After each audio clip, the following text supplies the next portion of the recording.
Take over my desktop right now? Maybe, yeah. Give it one more time and we'll take over the desktop.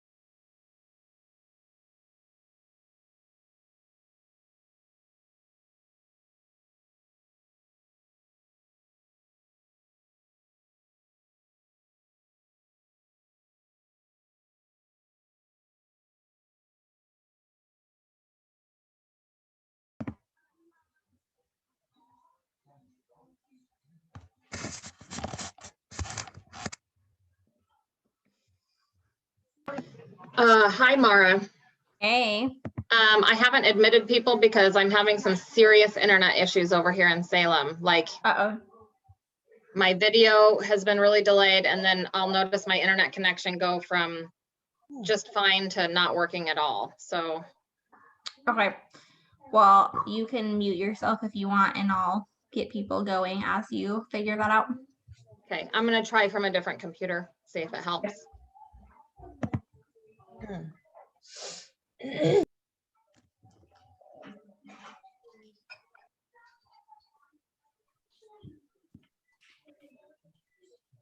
How's everyone doing? Good. How are you? Good. Also good.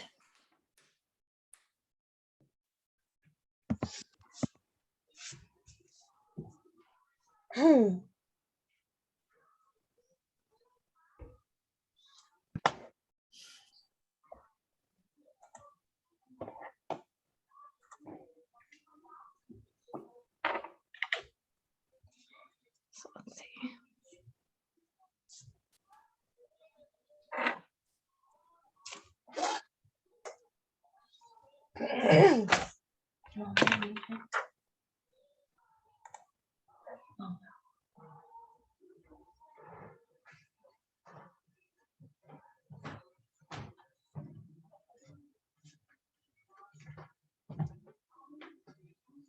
Austin, where are you? Where are you? Oh, okay.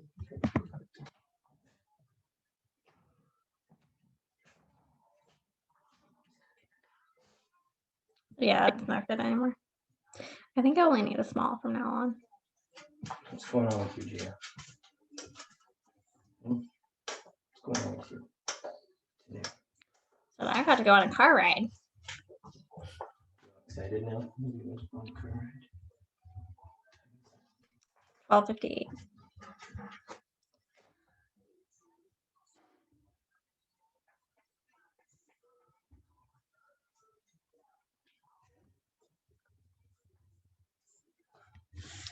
How you feeling today, Leah?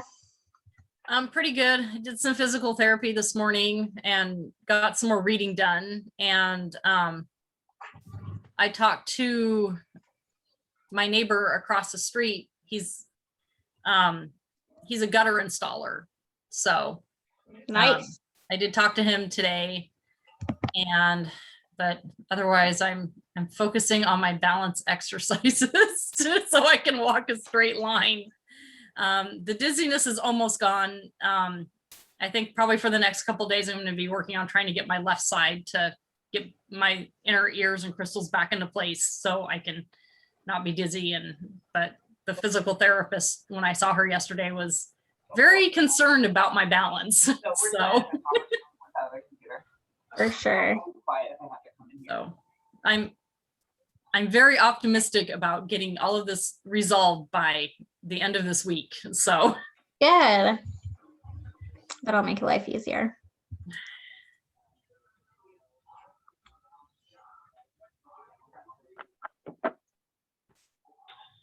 Laura, Yeah. if you could, can you make this profile host?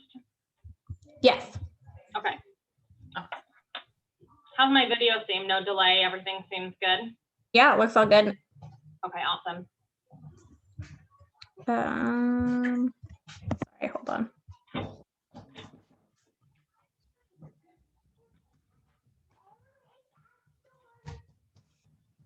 Out the door. I will, and as soon as I don't lose track of letting people in. Okay, no problem.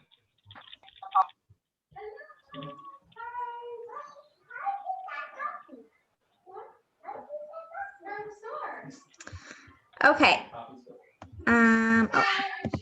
Woo, we are going to have a full house today, which is super exciting. And where is host? Let's see. More. Oh, nope, that's the wrong person. More.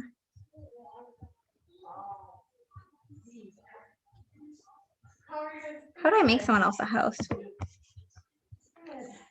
Okay, if you hover over my profile name, and like right click or use the three dots, it should give, and you can say make host.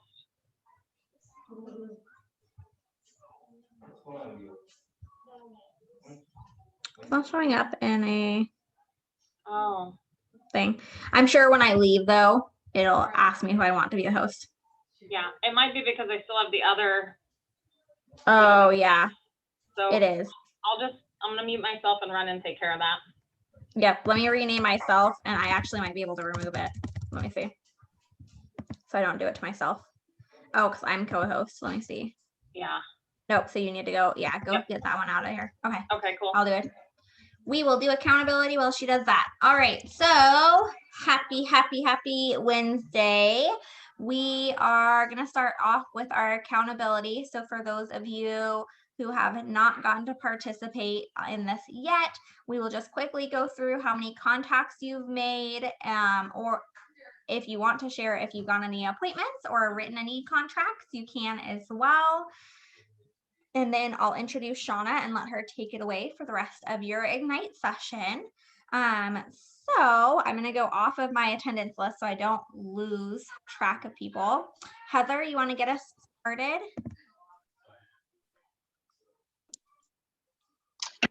I have not gotten any contacts. I haven't even been into my command. I've still been fighting with my other programs. I finally got my zip forms done today, but I still can't get into my Flex MLS. So, well, we made progress, so that's good. And contacts just count as anyone you've spoken to. So you don't necessarily have to get into your command to wait to start talking to people and getting so them. far, all I've been talking to is support help trying to get my programs to work the way they're supposed to. Totally fine. Okay, good. Well, way to make a step in the right direction. Marissa. Hello. So far I have only made 2 contacts today. I've been busy running 2 pediatrician appointments, but I've made 2 contacts today and I've set up 2 showings for this evening that I'm going to go see and preview. And then I've just been kind of working on organizing kind of my Facebook, my friends list that we kind of learned yesterday, and just working out some kind of schedule to kind of time block a little bit better to get some more work done a little bit more. So that's kind of what I've been doing. Good job. Laura. So I'm just getting into this like recently. So today I've been taking advantage of the fact that I need to touch base with some people that I really have relationships with and haven't spoken to in a while. And not to use them for any reason at all, but just to take advantage of the opportunity to reconnect and let them know what's going on in my life. And so this morning I reached out to about 6 of those people. And even if we can't get together, I've been trying to set up like FaceTime dates and stuff like that, just to kind of get reconnected. Excellent. Great job. It's a good thing to do. Gwendolyn? Okay, so for the last couple of days, because I wasn't able to do it yesterday because I got that phone call. So in the last 2 days, I have contacted, because we also had Aubrey's class, which was really beneficial because my sphere is quite small and in a different town. So I contacted 2 different title companies from Roseburg, and then the one that I could find in Florence, because the other one is under the Eugene Springfield umbrella. So I have Debbie Lee and Carly and Kaylee Tabor are now title and escrow sales agents that are working with me. I also joined 3 Facebook groups that are sort of centered around women who own their own business. So because one of the things that I did do was exhaust my friends list on Facebook, as I have reached out to absolutely everyone. And I put on the Keller Williams Facebook page that I was looking to shadow, and I don't mind going to Eugene. So far that has not panned out. But I think that's, yeah, I think that's about where I am. Oh, I also got, I'm also part of a nonprofit organization called UC Veg. I actually used to teach vegan cooking classes through them.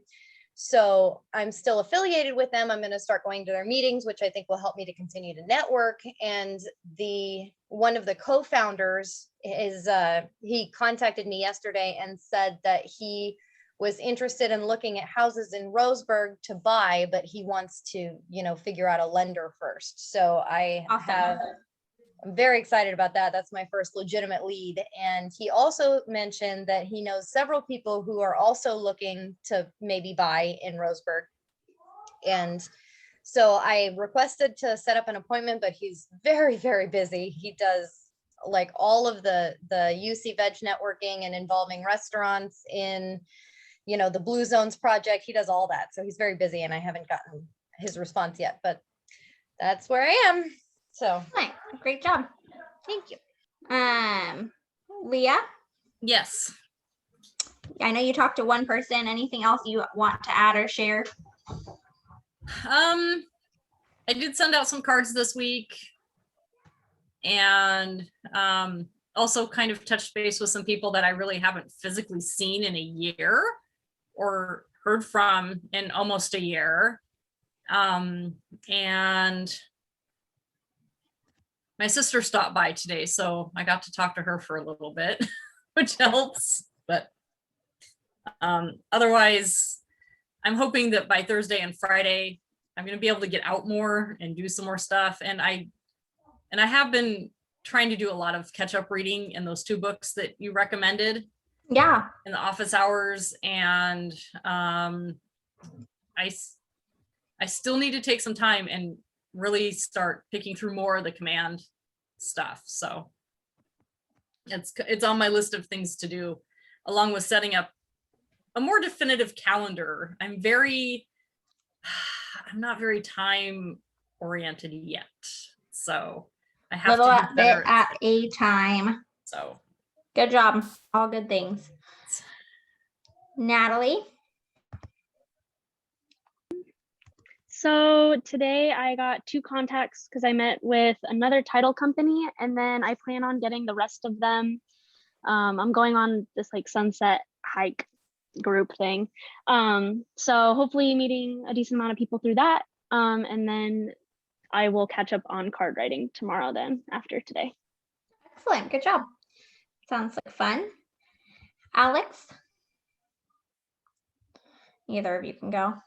Okay, so yesterday we took our client on a bunch of showings down in La Pine, and then we ran into some issues. I guess we didn't realize that you couldn't get conventional lending on a single wide manufactured home. So we've been dealing with that a lot, just talking to Caitlin Ward, who we met last week, and Keller Mortgage, just trying to figure out what sort of financing we could secure for our buyer. And yeah, so that's all for the client. And then we've been just trying to really reach out and connect with a lot of local people on Facebook, just messaging them. Alex has an event planned tomorrow, like a meetup at a brewery. And then I have one planned for Friday morning. We're going on like a sunrise hike with about I think 10 women from a ladies group in Bend. So I'm hosting that Friday. And then we are also doing an open house training tomorrow. So awesome. I love how creative you guys are getting. This is amazing. Thanks. Yeah, we're really just trying to meet a ton of people because we don't know anyone. So if you notice too, there's multiple people in this round of Ignite. It's not always this way, but multiple people in the round of Ignite that are new to their areas. So you guys are all kind of doing that together, which is amazing. Right. April. So I haven't really been doing a lot because I don't have my license yet. I passed the exam, but still waiting for the background check to go through. So I'm just learning about the real estate in the area, browsing a lot of listings, seeing what's available, and checking to see if my background check's in every 5 minutes. Perfect. Yeah, you should get an email once they clear it, which will make that a little bit easier. And you can still, you can't talk real estate with people, but you can still start reaching out to your close inner circle and letting them know that you are soon to be licensed and just start thinking about you too. So that's okay. Thank you. Safe while you wait. Tori. Hi. So I just have a few makeup classes, and this is one of them. I was in the last quarter. So I am working on finishing up note cards. I went through all the people that have liked my Facebook page, and now I'm going back and sending a Facebook message to say, hey, thanks for liking my Facebook page. Could I send you a thank you card with some business cards in it? So I'm picking 10 people a day and doing that. And that's taken me some time. And everyone has been really willing. I think so far out of the 40 people that I've gotten to, 39 have said yes. And one just hasn't responded. So I'm doing that, getting my contacts in that way. And I have 3 active buyers, which is really crazy cool. And then a 4th friend that was under a lot of pressure to get out of a situation. So she rented. And so I just reached out to her this morning and just said, hey, real estate aside, how are you? How can you and I connect, and in what way can I support you? And she immediately reached out and was like, I regret renting. I want to buy a house. So I'm gonna nurture that and check in with her. So I feel really positive. Good. Awesome. Joyce. Hi. Through my sphere is around my coaching job and working out. And I'm usually an introvert, and I've been really trying hard to learn the names of 1 to 2 people that I see weekly. And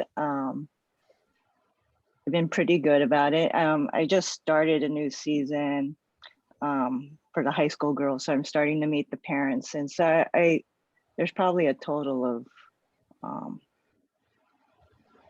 almost 40 sets of parents. So I'm hoping to make it a goal to meet every one of them before the season's done.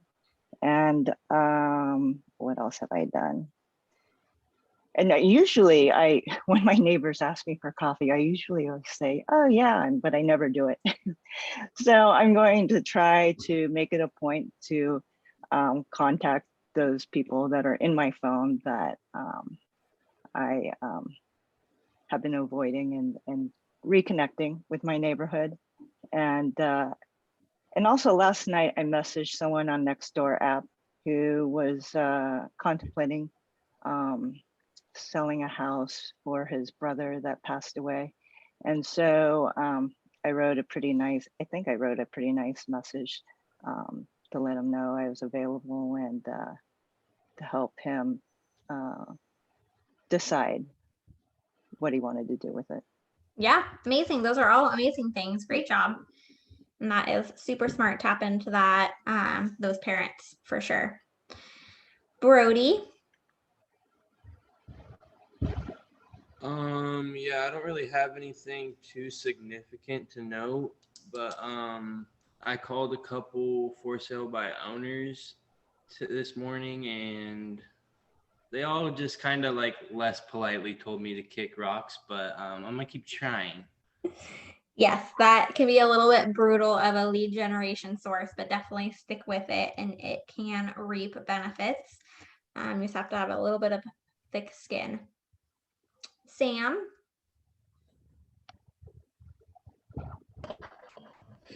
Well, I did speak with someone this morning, just a friend catching up about stuff. He had a lot of questions about real estate, so we talked about that for a while. I've been putting a lot of energy still into getting my back end set up here, like the National Association of Realtors orientation video and stuff like that, which turns out to actually be quite a lot more time consuming than what they kind of let on initially.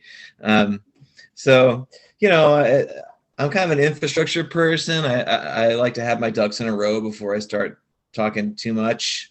But I've been strategizing. I have over 2,000 people in my network because I come from music. So I do have a plan for a rollout here once I have everything really in place and I feel like I can field inquiries in a more complete way.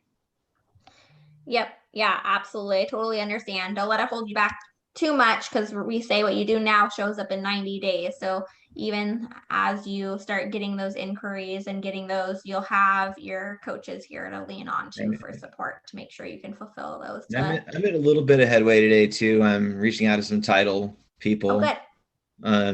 I have another friend who just got her real estate license and she's got some good contacts for lenders. So I'm just building it all up right now and I am getting the word out, but this is my soft opening right now. For sure.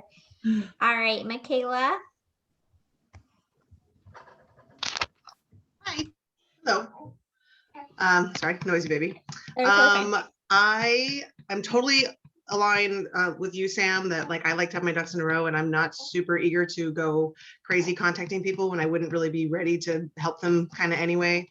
But so yesterday I had a 4-hour meeting with Heather, Matt's wife, to set up on my DocuSign and everything. Me and Noe did that, which was really helpful. And I added I requested to have all my friends join my Facebook business page. And so far it has 66 likes. So I think it was Tori. That's an amazing idea. I'm totally going to individually message those people and be like, can I send you some information? And I've been working on time blocking too. So I have like tentative time, like my husband's going back to work in a couple of weeks. So I'm like, well, on your work days, my day would look like this. And on weekends, it would look like this, and working with him to agree to that schedule. And I'm going to get my hair done on Friday so I can take a real photo to order some business cards this weekend. So that's where I'm at right now. And this is Josh. Hi. So cute. Thanks. Kyle. Hello. So I don't have my license yet. I'm taking the test on the 21st. So I am right now, I was just invited to join the class and sit in on it. So I appreciate you letting me come sit in on it. So I haven't really done too much and just excited to get started. Well, we're almost there. Brandy. Hello. Okay, so I've just gotten everything finished through the weekend for RMLS and getting the OREF forms all back in place. So as of right now, I'm like 100% ready to go. During the weekends, I more so attempted to make articles to post on a website that my dad has made for me that's literally under my name only. for a real estate page that I can also start promoting. And I also made an order of postcards, one group for sellers, one group for buyers, to have sent out in my neighborhood of either the homes that are over there and the apartments that are over there. Awesome. And just so I make sure I have attendance right, it's Brandy, that you're Miller, right? Yes, I'm on my MacBook today instead of my phone, which I've been on, which always signs me in as my son's name. I don't know why. That's totally fine. I just want to make sure. I'm like, I'm pretty sure I recognize the two different faces, and that make sure is I have it correctly. Jackie. Hi. I'm not ready to be presentable in front of people today, so I don't have my camera on. Okay. And I'm driving, but I've pulled over right now. So I'm finding that all of my contacts are busy during the day, and I reach most people at night. So I ended up getting 2 callbacks last night, and I was able to actually get in touch with 5 more. So all of my time, I think, is better spent in the evenings calling people. So during the day, I'm making more notes from whatever I missed the night before. I did leave 2 messages today just to try again to see if I could reach people during the day, but then I thought, well, no, this isn't happening. And then I'm still locked out of command. So I am just making physical notes still at this point. And I just got my MLS access today, so I will be able to schedule some more viewings and hopefully start doing some open houses pretty quick. Excellent. Making progress. Noe. I saw your awesome car wrap, so that's really exciting. So I'm no longer a secret agent, right? No, that's loud and clear. Yep. I'm different, obviously. I also got radio ads playing this week. I'm hitting the Hispanic market, and I've gotten a few calls. I have a few appointments, one later today. So let's see where this goes. Yeah, awesome. About to explode. Michael. Can you hear me? Yep. All the way Okay. from space. Last couple of days I haven't had time to do much. My wife and I run a cleaning company too, so we were pretty busy, but I did do 10 cards yesterday and added those 10 people to my database. Today I didn't have a chance to do anything before this class, so that's about it. Awesome. Great job. Perfect. I think I got everyone. Let me know, scream loud and clear if I didn't get you. Oops. Okay, good. So now I'm going to introduce Shauna, who is our amazing productivity coach out of the Capital City Market Center and also your instructor today. So Shauna has a master's degree in business with a concentration in human resources and entrepreneurship. She has been licensed since September 2016 at KW since September 2017. So she has got to experience her last year or her first year with not being with KW and then join the family.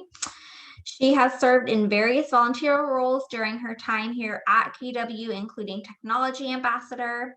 She was on the 2020 ALC and again on the 2021 ALC, and consistently one of the top 10 solo agents at Keller Williams Capital City. She has a passion for mentoring the next generation of high quality and high producing agents. So you guys, super lucky to have her. I know you guys will just get an explosion of wealth and knowledge from today's class and have fun. Oh, Jamar, sorry. Hi. Got you. Thank you, Mara. That was like, so I'm a little bit intimidated to follow that introduction of myself. Okay. So I sound really special on that write-up. Anyway, welcome. I think I all met you guys last week too, because I had a session with you last week. Today, it's all about lead generation, and actually there's a ton of value. So those of you who did not get all your 10 contacts, you'll have an opportunity to do that together with me in class today. So we have like a full almost 30 additional minutes of lead generation built into this one, which is really exciting. Really exciting stuff. What I'm going to do is I'm going to share my screen. And a couple of you, please stay unmuted because when I share, I'd like you to tell me how it looks and if you can see the whole thing. And I'm on a dual screen today, so I want to make sure you can see well, we're gonna experiment really quick, okay? So here I go. I have windows for the videos and then windows for my slide deck. I just wanna make sure that you guys can see it. Oh, this is groovy. It's telling me screen 1 and screen 2, share. Okay, I'm just sharing screen 2 right now. Can you see this? It says Ignite. Skills to Partner. Yeah, I can see it. Okay, super. Now I'm gonna do an experiment just so that I know when it gets time to do the movies, how that's gonna look. If I pull this, okay, can you see that like movie screen now? Mm-hmm. Yay. Yes. Okay, wonderful. That's how we'll do it then. I'll just pull it right over. And I love how it hides behind all your faces. This will be perfect. Okay. Let me grab my notes. Okay, we're gonna start by using the chat a little bit. Show of hands, I can see all of your faces, those of you who have your video on. Show of hands who hold up your hand if you're on a desktop computer or a laptop, like an actual computer of some kind. Like most of you. Okay, cool. So do you guys know how to access your emojis for the chat using your computer instead of like on your phone? You do? Okay, well, then we can't answer questions with emojis. That's not gonna work very well. So let me try to figure out some other fun way to do this feedback since most of you are on a computer. Anna, there should be just a little bar that pops up. Like if you wiggle your, it might not be the same for everybody, and then there's like 4 little options there and one of them says reactions. I don't know if people want to just see if they can do that. See mine? Yeah, can you guys see that? Yes. Oh, yeah, you go girl, Tori, that's awesome. Noe, awesome, you're doing reactions. Can anyone else get to that? Everybody do a reaction if you can do a reaction. Do you have it? I do not. I don't know. Where do you wiggle your mouse? I'm just wiggling it on my screen, and then I've got the whole screen there. So right on the bottom, like on the bottom. Chat. Oh, reactions. There it is. Yep. Yeah. There you go. Hey, I did it. Sorry. I'm gonna move. Okay, awesome. Will you guys have your reactions? Please use them. What reactions are available? Because I still can't find mine on my computer. So it's okay. I'll be the only one in the room who's like not up to speed on reactions. But I saw there was a clapping. There's a thumbs up. There's a heart, a laughter, like a cheers, and a excited. Noe's got them. Is this a Zoom feature? This is in Zoom somewhere? Yeah. It's a Zoom feature.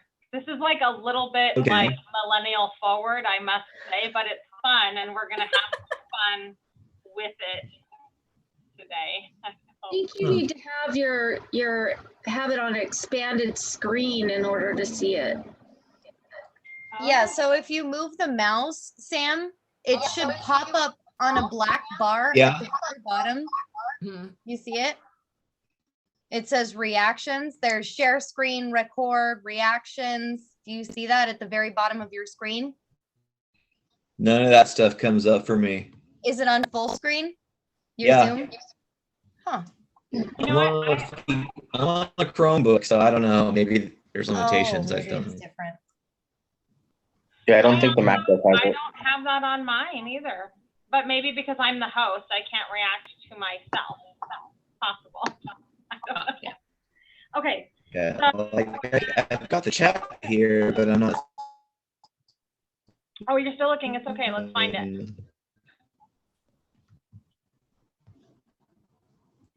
It's okay. So if you can't find it, you can totally type in the chat So- too. That's totally fine with me. Or Sam, you have your video on, like you could just your video funny face. That'd be okay too. So what we're Old gonna- school analog. What?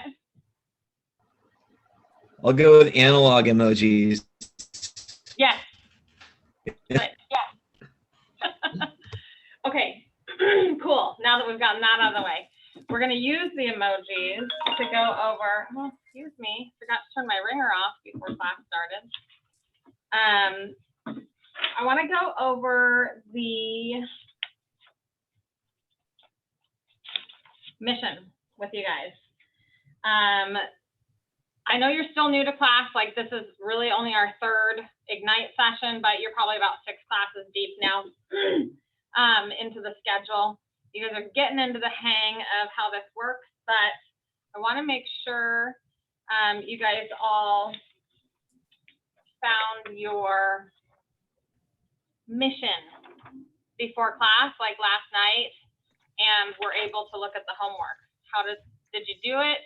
Here's where we use the emojis. I was actually hoping there was a poop emoji, but I know that's not a thing. So if you didn't do it, do the cheers. And if you did do it, do the heart.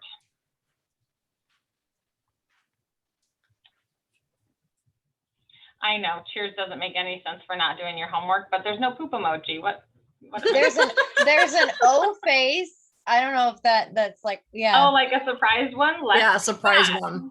Let's use that. So if you were not able to find your mission, oh.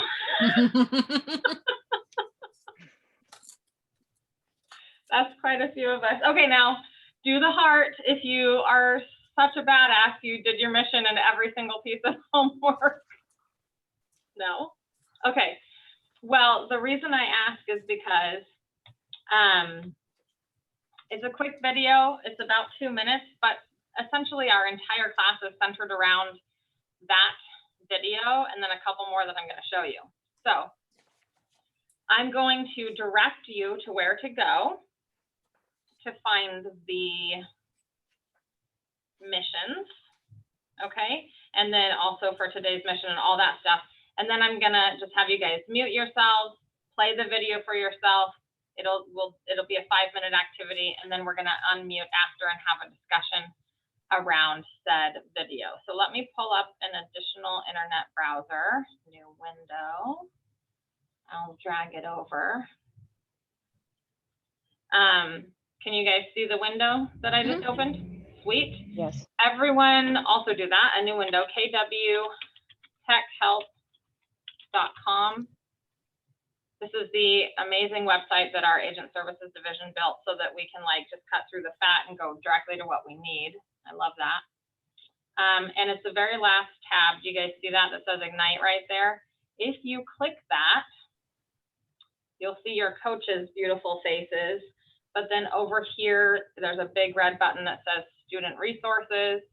You can smash that button and it will load this. Today is Power Session 3. The groovy thing is you guys all have the schedule for Ignite, right? So at least you can see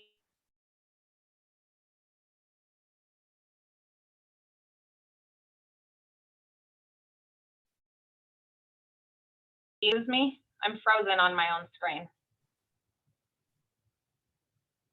Am I back? Yes. Yeah, your voice is back. Good. Okay, so do I need to reshare? Do you see my screen? Yeah, Yes. we see it. Yes, we see it. Okay, good. So Power Session 3, mission right here. This first clickable link. If you click it, this is your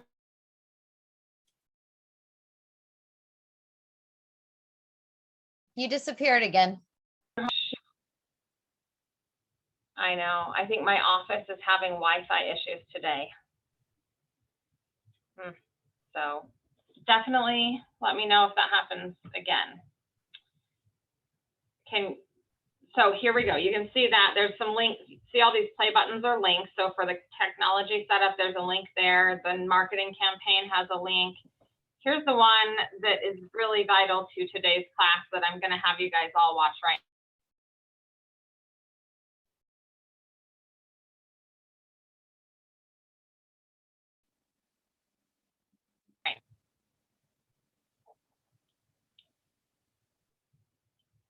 Am I back?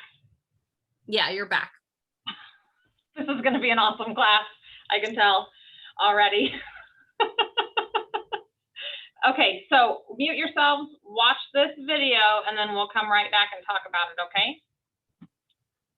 Ken, I'm sorry, I was trying to pull up the next page for me on my phone because I'm on my iPad. I can't do another screen. Can you go back and tell me how you got to this? Yeah, the breadcrumb trail. Can you guys hear me and see me still? Because I completely, like, I have a death, black screen of death here. I can't. We I can hear you. I just can't see. Your screen is You're frozen, but I frozen. can still see your the website you have pulled up. Oh, that's awesome. Okay, cool. So I'm just going to do it, follow my voice because I don't trust the computer right now. kwtechhelp.com. I'm back. Woo, let's do it quickly. kwtechhelp.com. That's this site right here.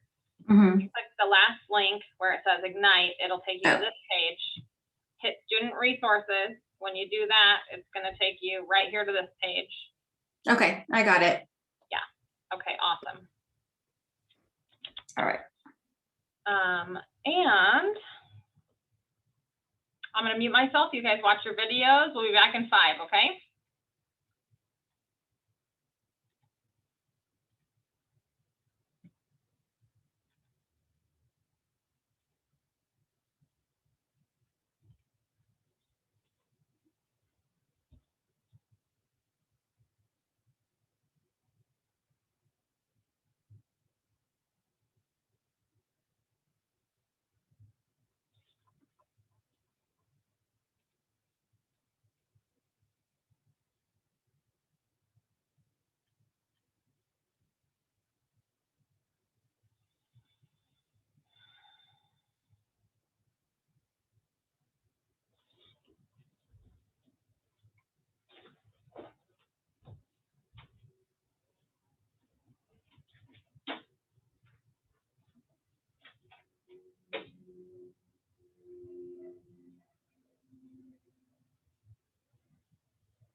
It's not letting me access these videos.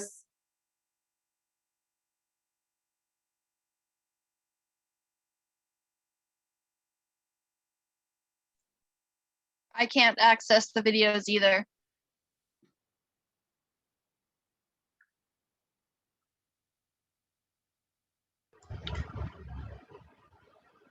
I thought they were going to be played on her screen. Yeah, I don't know. Does it say oops, an error occurred? And then Looks like Natalie shared a link in the chat box. Yeah. Anyone wants to try clicking that? If that doesn't work, can't one of us who has access to the video share our screen and just watch it as a group?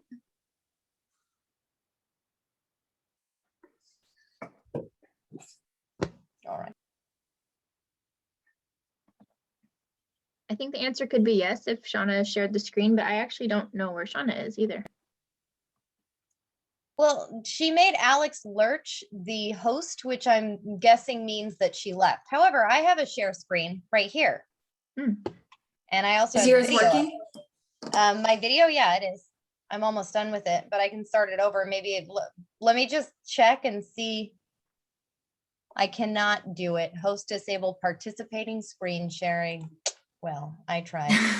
Thanks for trying.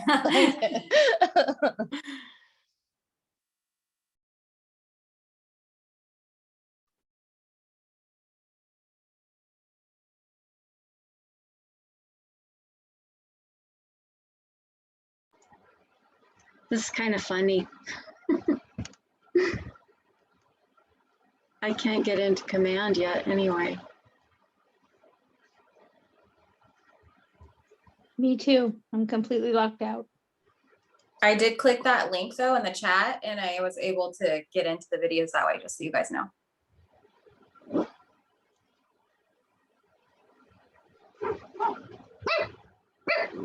But if you're not licensed, you can't log into command. That's true. You're probably not able to access it. Did someone say that I was made the host when she left automatically or something? She made you the host so that when she logged out, it didn't kick everybody out. But yes, that's what happened. I see. Okay, because I have the video pulled up. I can try to share my screen and see if that'll work. Oh yeah, there it is. Did that work? It totally We'll worked. see. Sweet. Can everyone hear it? No. No.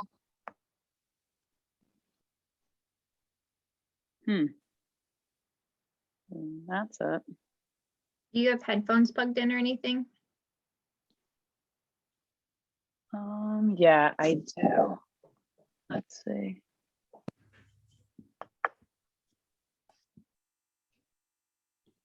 To closings. There we go. Successful Okay, online awesome. lead generation are actually three things. One, be found.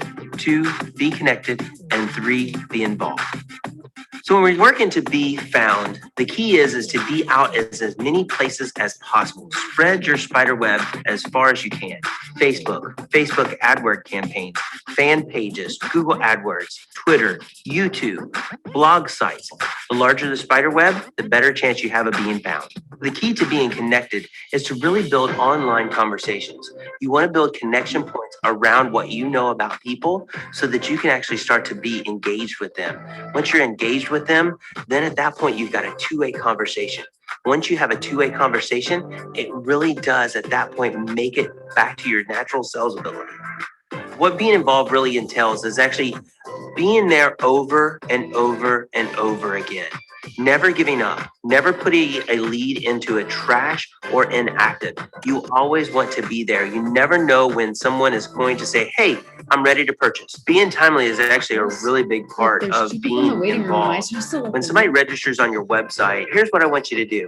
On your cell phone, I want you to save a script that says, hi, I'm J. Michael Manley, and thank you for registering on XYZ website. I'm sorry I'm out showing property right now, but as soon as I get back to the office, I'll give you a call. Just copy it and paste it into your text messaging system and send them a text message. It actually takes about 18 seconds to make that happen. And now you've actually followed up on that lead as quickly as possible. This is the first step in building value in you, that you're a little different. 70% of real estate is done by referral, and a set it and forget it campaign is not going to capture or beat out that referral for the business. So you really have to be found, be connected, and be involved with all of the online leads that you're getting on your website. I'm J. Michael Manley with Online Lead Generation. No pressure, no diamonds. Thanks for watching.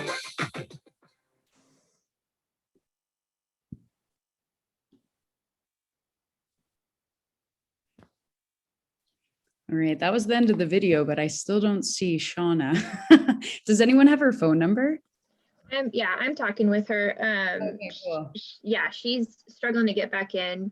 She said her whole thing crashed and she thought that she had like lost all of us. So said, no worries, you didn't lose us. You made Alex Lurch the host. She's showing the video. So she's trying to figure out what's going on. Okay. Thankfully, Yeah, mine kicked me out too. My I'm first back. rodeo. So Hello. Hey. So sorry. So this is interesting, but I think what's happening is we are having local internet issues in Salem. I've just checked all the settings on my computer. It's hardwired into the Ethernet, the LAN signal for the office. So it's definitely like an external outside of the building issue. So if this happens again, I don't know what to say besides I think we'll have to do a redo. So let's try our best to move through.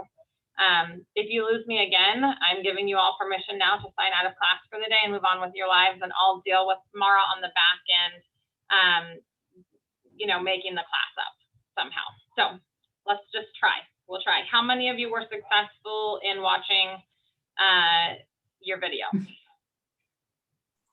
Well, a lot of us couldn't get in there. Some of us still don't have access to connect or to command. So Alex Lurch was nice enough as the host to share her screen and just played the whole thing.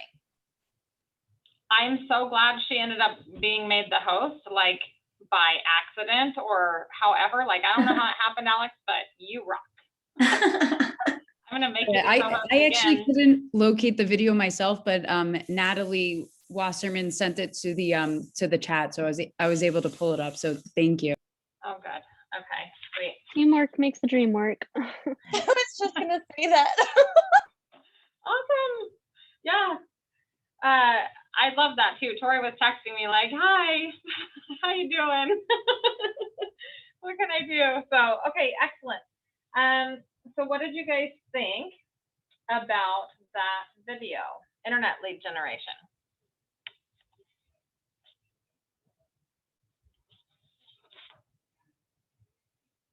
Unmute, go ahead and talk. It kind of gave a really basic overview on how to get started and where to start. Yesterday in class, I felt that there was just a lot of information on social media and how to use it. And, you know, that was really, really helpful. What we learned yesterday. Excellent. Well, that's really, really good. Did you guys, have your materials? Page 9 is where we're headed. And this is all about asking for referrals, which you guys have been doing, right? Mm-hmm. You guys have already been kind of doing that. Show of hands on how many of you are using the script, or you're just kind of doing your own script. Show of hands. Using the script? Yeah, very good. And show of hands on how many of you are utilizing that morning script practice time.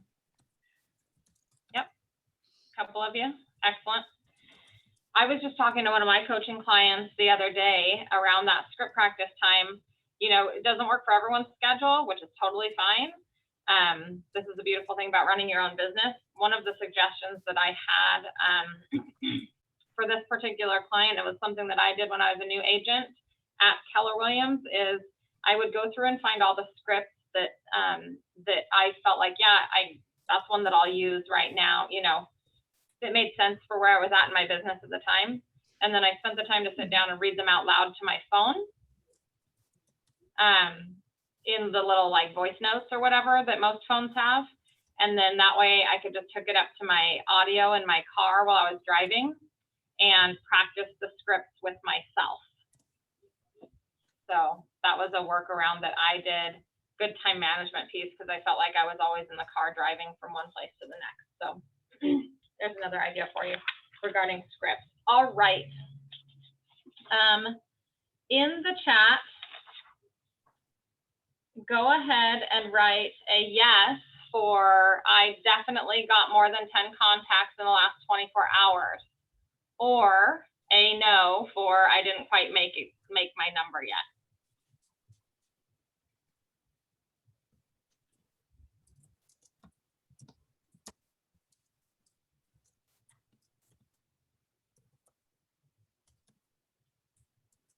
Excellent. Okay, good. Well, then we'll make really good use of this class time. So the next thing we're going to do is I'm going to give you about 20 minutes.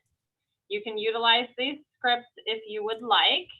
And we're going to play catch up on our lead generation. So feel free to mute yourself, keep your video on. The next 20 minutes are all about prospecting and asking for referrals. I will have a $5 gift card for the winner of the most referrals at the end of the 20-minute session that I will stick in the mail. Ready, set, go.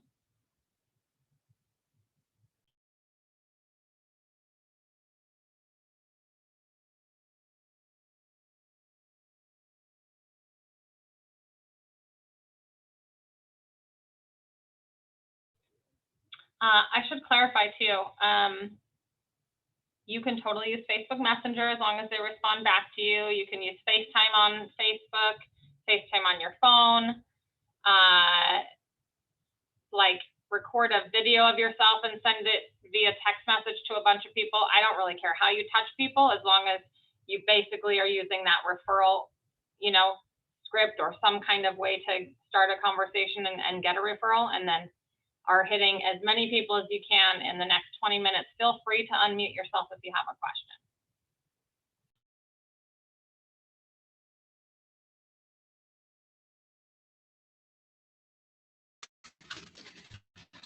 I'm sorry, where are you at in the book? Like I'm confused about what's going on right now.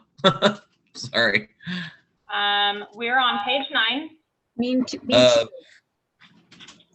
Of what? Like Of session, the are we? Find Your Business Ignite Power session number 3. Okay, so we're in power session number 3. Yep. Page 9. Okay, I found that.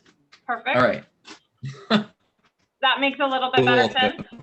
So there is a script on that page and the following couple of pages, and you can browse through there. All right. There's several different ideas of what you could say or things that you could use in your lead generation activity. Okay. And essentially you're calling to make a referral or to ask for a referral or to let people know that you're new to real estate or to let people know that you're new to Keller Williams. And we just get to utilize this 20 minutes of class to get you caught up on making those contacts. That way you can start to build in some momentum into your business pipeline.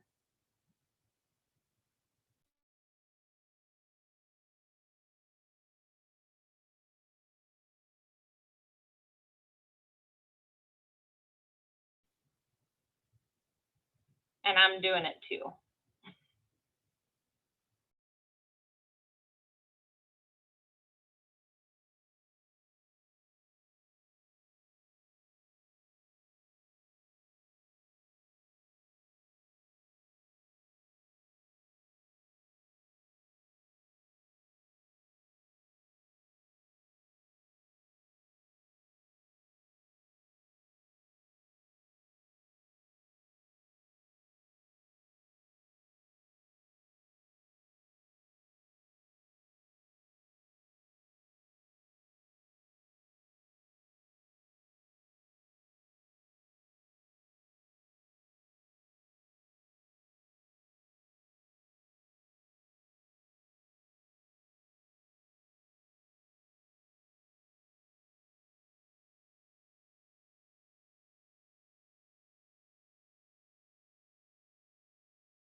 Hey, Sean, I have a question.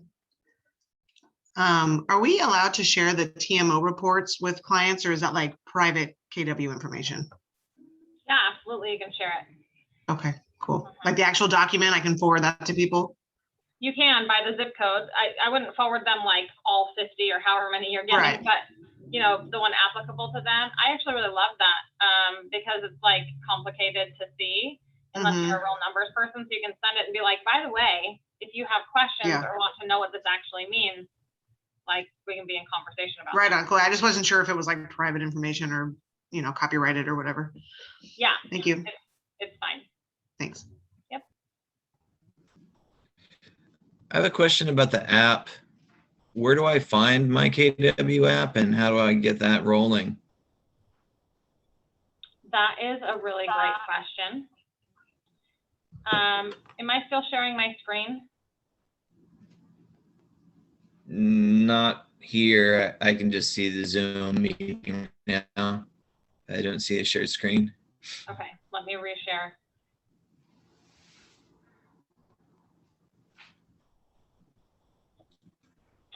Okay, so if we go to kwtechhealth.com.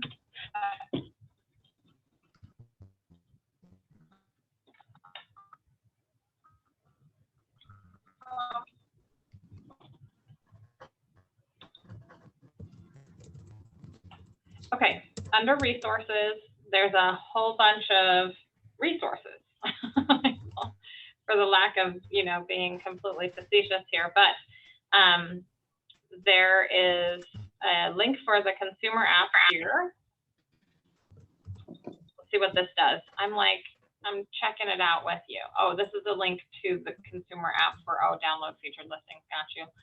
That's not what you want. You want the actual instructions. So let's go to command your business.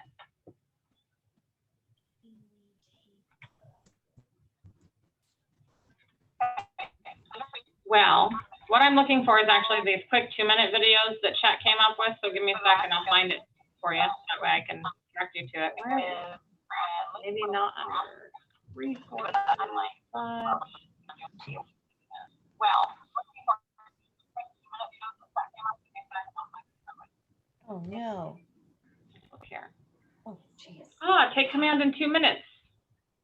These are the ones I was thinking of right here. Okay. What were those under? That So- was command your business. kwtechhealth.com. And then Right. it actually ended up under the previous recordings tab.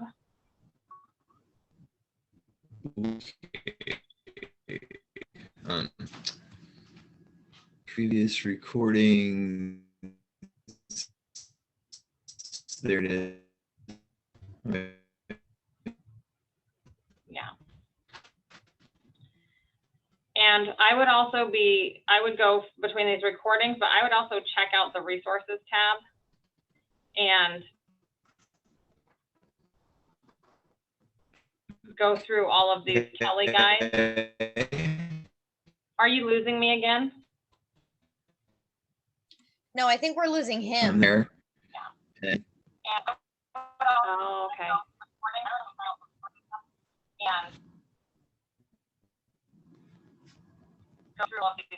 Sam, we're losing you. No, I can hear you. No, I think we're I don't know. I can hear you. No. How about now? Can you hear me now? Yeah, I can hear you, but I also hear like this weird feedback and delay. Yeah, I don't know. Maybe my internet's just a bummer. Yep. For the moment. That's okay. We're all part of the same club today, it seems like. So this is what I would tell you is you got to spend some time poking around in here. There's no like.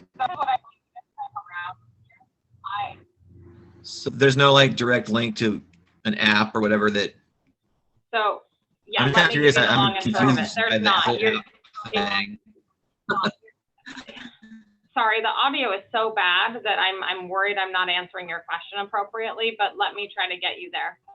In order to use the app, that's part of your technology setup, perhaps during onboarding, you may have missed, but you go through inside of Command and you have to go through these Kelly guides and set up the app. Once you have it set up, you can download it from the App Store and you'll have a unique code you put in that brands it to you. And then it's as easy as just sending a text message with the link to everyone that you know. So you can do that outside and inside of Command, but there's a little bit of back-end setup and you can utilize the Kelly guides to do that. You just have to sign into Command and then find the place to do it and follow along with the Kelly guide. And short of teaching you a technology class today, it's definitely something like you'll just want to spend some time on outside of class. Yeah, I think I might be a little bit behind everybody here because I just started this on Monday, and this is my onboarding week. So there's a lot of aspects as I don't have. No problem. Don't And, stress about that. It's not a problem at all, Sam, because AFC has they'll totally help you. You'll get a tech orientation with them where they help you walk through all of this, and it'll be a little less confusing.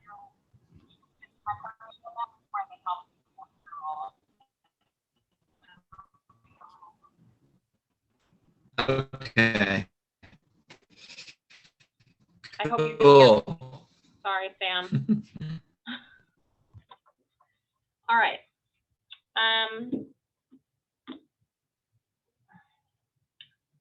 I think I'm still having issues here with my signal, but I'm going to try this again. Can you guys hear me and see my slides still? If you can hear me, unmute yourself and say yes. Yes. Excellent. Yes. Yes. I'm like, oh, am I talking into the abyss or am I talking to actual people? Okay, awesome. Okay, so page 12. So are we back on to the class? Yeah, we're back on the class. Unless you just want to keep on lead generating and getting business and then, you just mute yourself and get on with your bad self. That's what this whole class is about, is lead generation too. So I'm like, if you're just going to mute yourself and turn down the volume and continue to lead generate, I'm all for that. You can just watch this video tonight. So on page 12, we're talking about handwritten notes. How many of you feel like you've got this landed? You've got it in the bag. You know what to write in the notes. It feels really comfortable, and we do not need to go over this in class. Show of hands. Okay. I think we can get some ideas if you have some. Well, I will tell you on page 12, there's some scripts that you can use in there for the handwritten notes. They tell you exactly what to write. When I was a new agent, I literally just did it word for word out of the book. So I'm not for recreating the wheel when there's already one made.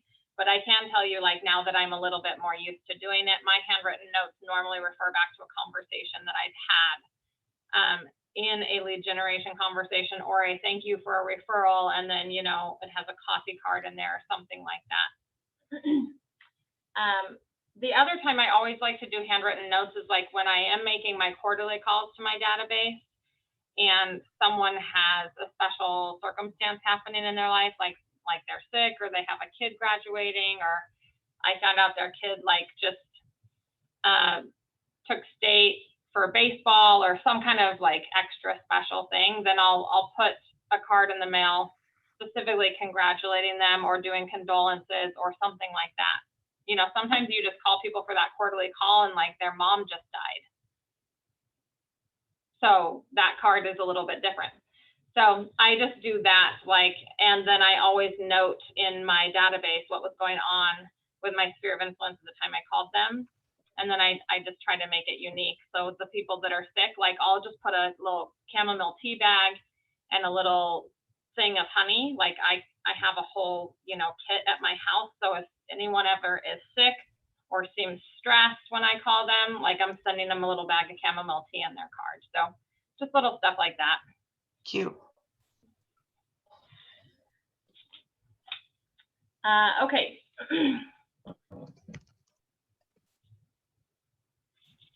So page 13.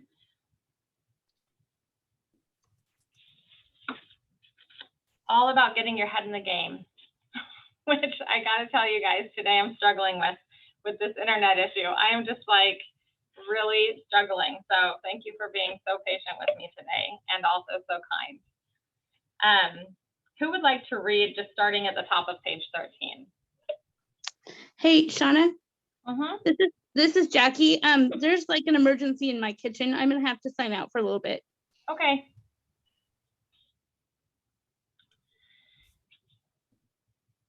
I have a volunteer for reading on the top of page 13. I will I'll do that. You can go ahead. And in Power Session 2, you committed to build your database and launch your contacts on touch campaigns. To continue to add to your database, you need to lead generate for additional contracts. Discussion, why lead generate?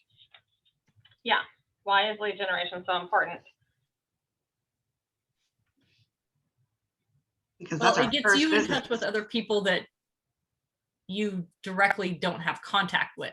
If you talk to a friend and, you know, just mention that, hey, you know, we're really looking for sellers, you know, do you know anybody, you know, in your circle of friends or groups that, you know, who are thinking of it, you know, people that you personally don't know that somebody else knows, then it reminds them that the next time they talk to them, say, hey, my friend's a real estate agent. She's, you know, this is what she's, you know, looking for. Please give her a call. Yeah, exactly.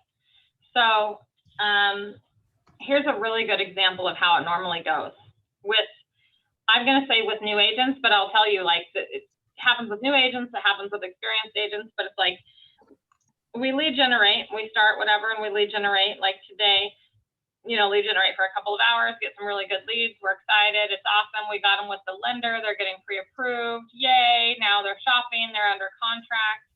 We're super busy getting the contract, like all this paperwork done, earnest money, due diligence period, appraisal, all this busy work that fills up this space. This is our lead generation line. Can't possibly have time for lead generation because of all this other work we're doing, blah, blah, blah. It closes, yay, like happy day, we get some money and a paycheck. And then we look up and we're like, oh, well, I have nothing to do. And also no more clients to service. I better lead generate again. And then you go like this.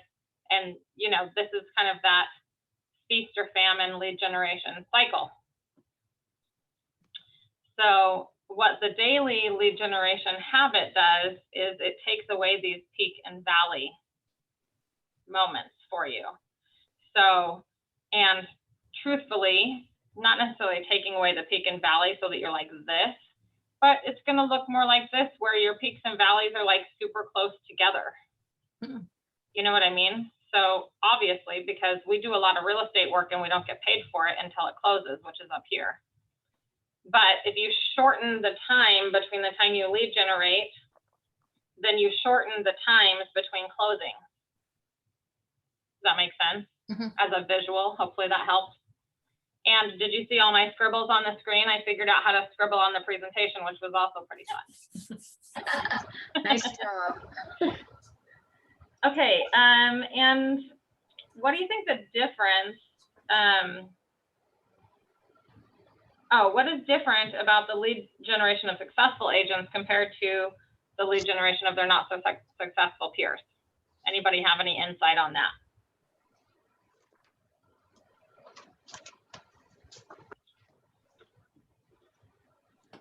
No? I don't know. Gosh, Just not making a really everybody. good impression. Maybe would be making a really good impression or not really doing a lot of follow-up. would be a reason for not being as successful as, getting, successful leads that lead to a sale or a buy. Okay. Or maybe So- just straight up self-discipline. Who said self-discipline? Sam. Damn, very good. And Leah, the same. You guys probably are both right? I think Leah's thinking like, well, if we're on the phone, we don't make a very good impression, or we don't know what to say or how to say it. That might be a thing. And then Sam was like, well, wait a minute. Just doing it in the first place is probably a real big thing, right? So yeah, I think all of those things are going to impact what's the difference between a successful and not so successful agent. That is the task that we all have of going towards mastery, right? Which is like practicing the script, showing up as a professional. Time management and time blocking, that would be the follow-up after the lead generate, right? Which is still a part of lead generation. And then even doing it. It is really kind of a three-part thing, because if you think of lead generation as the suggestion is 3 hours of lead generation a day. Can you guys still see my scribbles? This is so much fun. So each little box is an hour of lead generation, let's say. But that's such a random term, like lead generation. Well, what does that mean? Am I 3 hours literally on the phone making calls? I don't know about you, but I'm not sure. I'm not sure I could do that for 3 hours. But let me show you what it really is. And this is kind of one of those differences between successful and not so successful agents is one of these hours is prep. P for prep, because, I'm not going to spell out that word with my scribble box. But prepping, like get your list, know who you're going to call, know what you're going to talk about. So that's a thing you can do. I actually like to do that the day before so that I don't have any excuse to stay in like prep research mode when I am doing my lead generation the next day. A great example of this is like, let's use pop buys as an example. You got to know where you're popping by to. Is it past clients? Is it your sphere of influence? Or is it a neighborhood that you're nurturing, like of neighbors? So that you pick the spot, get your game plan. You have to know how many houses are in that area so you can prepare enough pop buys. That's a list from the title company or whatever. And then you're going to prepare and make your pop buys. And you're also going to think about, well, what am I saying? If someone answers the door, what am I saying? What am I talking about? So that's your prep. Once that's done, you have an hour of doing the actual activity, right? Which is like knocking, giving the pop by, saying hi, and getting the lead. We don't spend a lot of time at the houses. People want to bring you in and show you everything and all of that. That's not the activity. The activity is to get to as many people as possible. So you're just cordial and like, awesome. I'd love to schedule a time to come back and spend some more time with you. What time does work for you? You're setting an appointment already, right?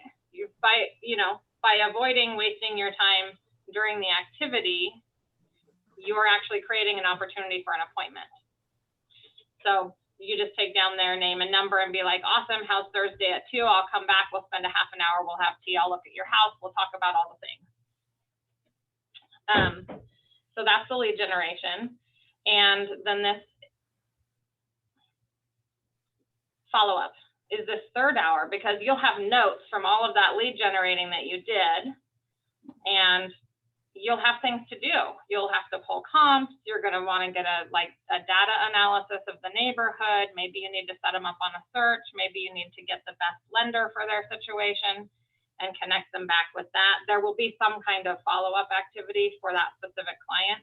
So take good notes, write it down, and then spend the time getting right back and being like, as promised, here's the 3 lenders we talked about. I'm looking forward to our meeting on Thursday morning. What's your favorite kind of tea? Whatever. That is perfect. And I'm glad that it came up in conversation.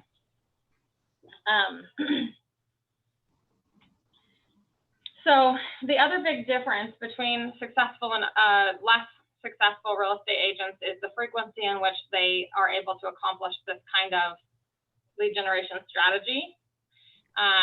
Of course, and like we saw here, your cycles are closer together if you do it consistently daily. So the more consistent you are with executing this, the better it will be. Any questions around that? Okay, excellent. So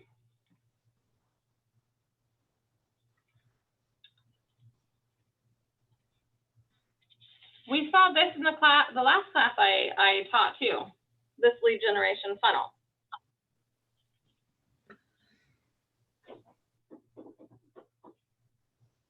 So let's have a conversation around prospecting, like prospecting versus marketing.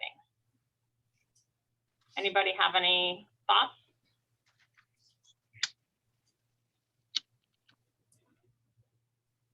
More active and marketing is this passive stuff. Tori, could you repeat that? Prospecting is active, getting out there, and marketing is passive. Good, yeah. Or yes, exactly. Okay, very good. Passive versus active. Another way to describe that would be prospecting is a pull, like it's a pull, you're going out and like pulling people in, and marketing is you're just pushing out the same blanket message and then letting people come to you. Mm-hmm. So, and that's where we get the terminology active versus passive, right? Because you're very much in control of how many people you talk to. That's an active thing. Like, yeah, I can talk to 20. I'll just find, like, I'm not quitting till I find 20 people to talk to today. Like, absolutely. But with marketing, you just kind of like throw it out there, right? You like write the check and do the marketing, and then you have no control over how many people respond to the marketing. So you're just kind of sitting there like, well, maybe 20 people will call today. Maybe they won't. Maybe we'll get 5, or maybe we'll get 100. So just keep that in mind.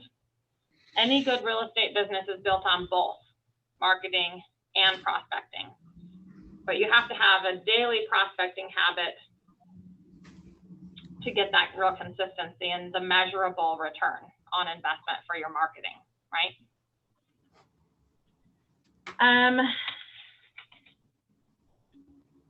Okay, the other real difference between marketing and prospecting is that prospecting is normally pretty cheap or free, right? It doesn't cost you much to get it done.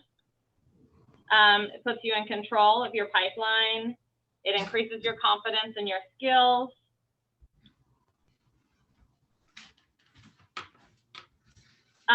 The quantity and quality of leads may be better because you have a little more control over the process of how are you receiving that referral and how you're coaching people to give you information instead of, you know, waiting for that like kind of auto-filled online lead type of a deal. And anybody know why are these benefits so important to both a new agent and a tenured agent? Like why is this important to agents? The benefits of prospecting. Save a bunch of money. Save a bunch of money, good. To keep your cycles close together, the cycles of buying, selling, and closing. Absolutely. Maybe to also keep you top of mind, the people that already know you, you know, just making sure that they remember, oh yeah, you're an agent. And to add value, to continue to add value to somebody's life. Yeah, absolutely. Absolutely. Okay, let's talk about myths versus truths around prospecting. Do you guys see that on your page 15? Yes. Does anyone feel this way? This about prospecting equals annoying people equals rejection? Yeah, kind of. Who said yeah, kind of? Michaela. Michaela, yeah. Tell me more. But they say to come from a place of contribution. So I'm trying to reframe my thinking. that way.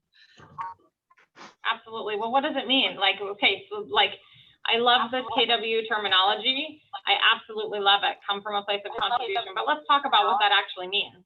Like, okay, what are we contributing? Education. What else? That's good. Education, yes, in some situations, especially if they want it at that moment, right? Mm-hmm. So depending on the situation, it's a little bit different. So education, like market research, a lender, maybe they need hard money because they're doing investments. You have all those resources, right? Yeah. Well, does that put you in, let me see how to ask this question. Do you feel like going into a conversation without really knowing how it's going to go or what they actually need from you puts you in a little bit more of a knee-jerk reaction than like, say, if you decided the thing that would be valuable and then you could call everyone about the valuable thing? Yeah, I guess. Yeah, but it's like knowing what that is, right? So then what would that look like?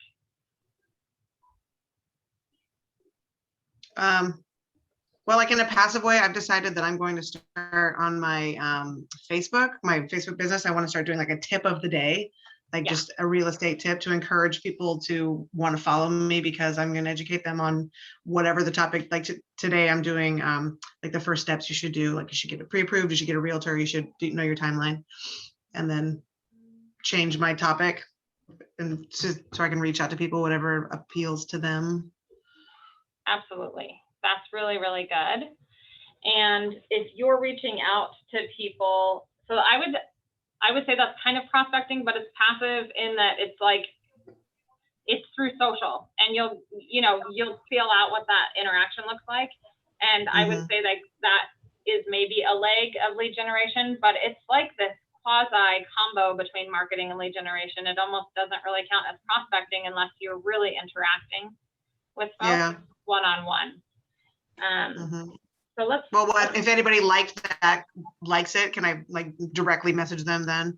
Absolutely. Yeah. I would say anyone who likes the post, message them. Anyone who comments on the post, DM them. Yeah. Or if you have their phone number, call them or text them. Take it off of social too. And then you're kind of closing that loop.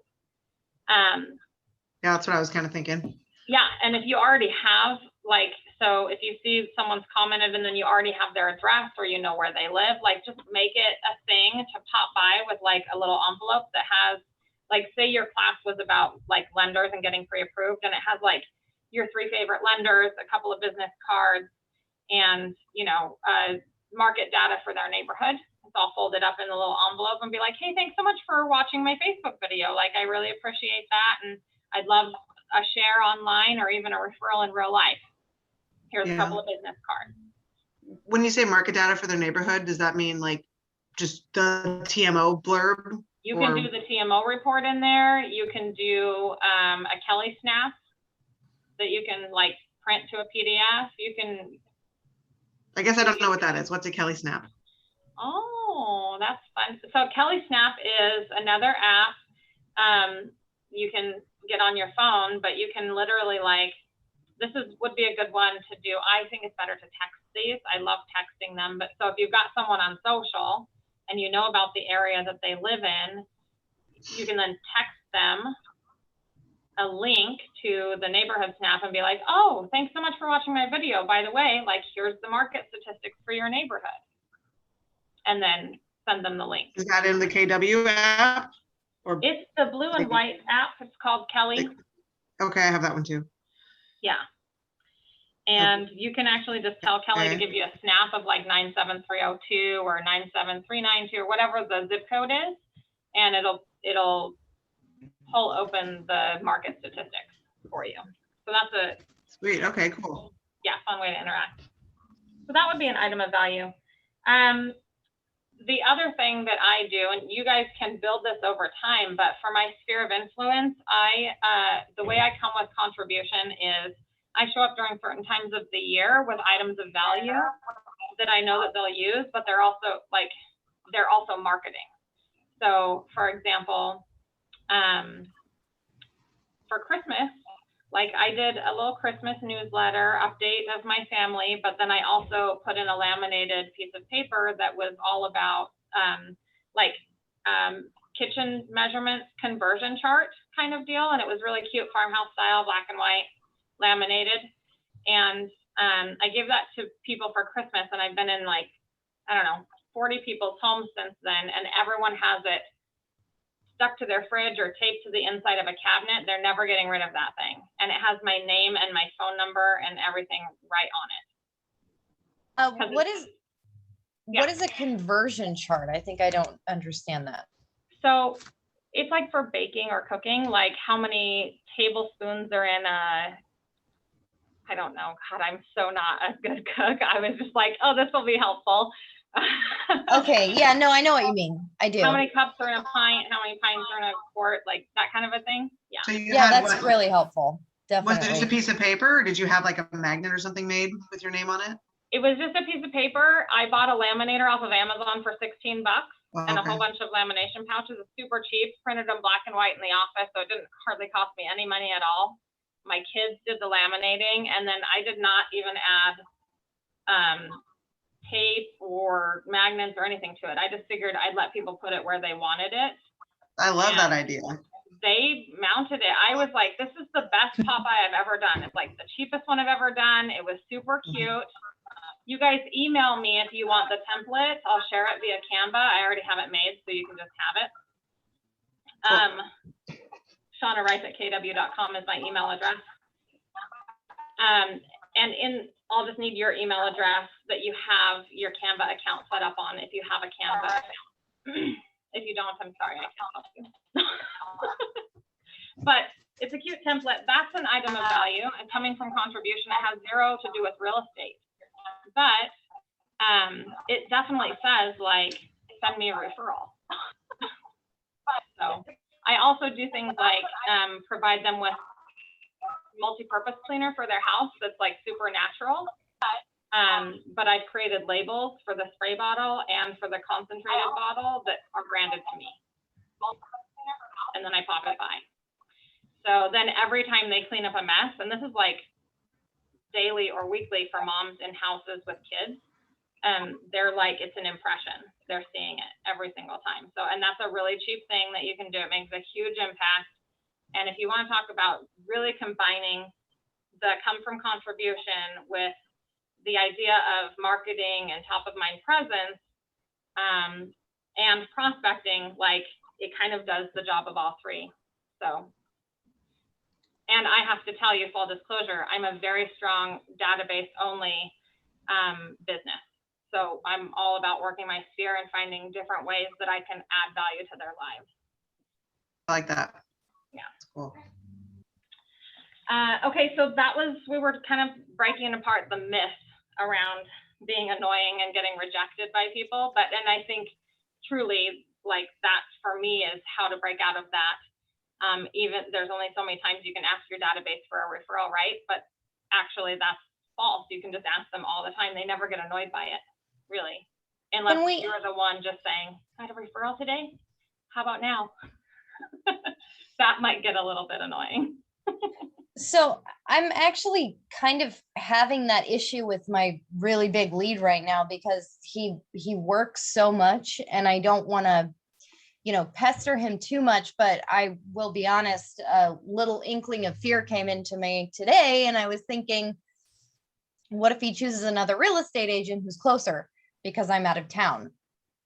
Oh, So I don't know how much is too much, but I know that he works so much. So I don't know how to balance that. And I don't want to pester him because if I do, then I feel like it's going to be easier for him to go, to someone more local.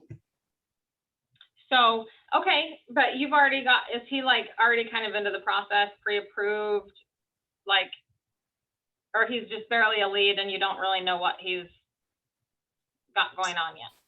So his exact words were, I'm curious about houses right now, but I don't think I'll be ready for a bit to get a house. I'm still researching loan options. Did you send him to a couple of your favorite lenders? No, I asked him for an appointment and I haven't heard from him. And I was thinking, maybe that was an error because I should have referred him to that lovely lady that just spoke to us the other day. And then I have another one right here in town. But the Kate GOA, I'm not sure how to, I would just, right here between your temples, get out of your head about it. Send him another text that just says, hey, I know you're busy, you're working, you're fitting this real estate thing into the cracks and crevices of your schedule, which is cool.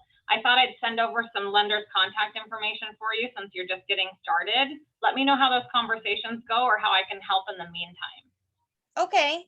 Yeah, I told him I was going to be in town on Saturday, but I don't think it would be inappropriate to throw in, hey, here's someone that you could maybe talk to if you were okay. Especially between now and then, because then it's like, hey, if you want to touch base with them before Saturday, then I'd love to hear about that when we meet on Saturday. If he's confirmed anything, Yeah, he hasn't yet. He's, like I said, he works really hard. So. Yeah, it's okay. I wouldn't be in your head about it. Just touch him maybe once a week, check in. Hey, how's it going? Okay. Thinking about you. Anything I can do? Yeah. Okay. Thank you. You're welcome. Okay, so the truth about prospecting is what, guys? Somebody want to read that?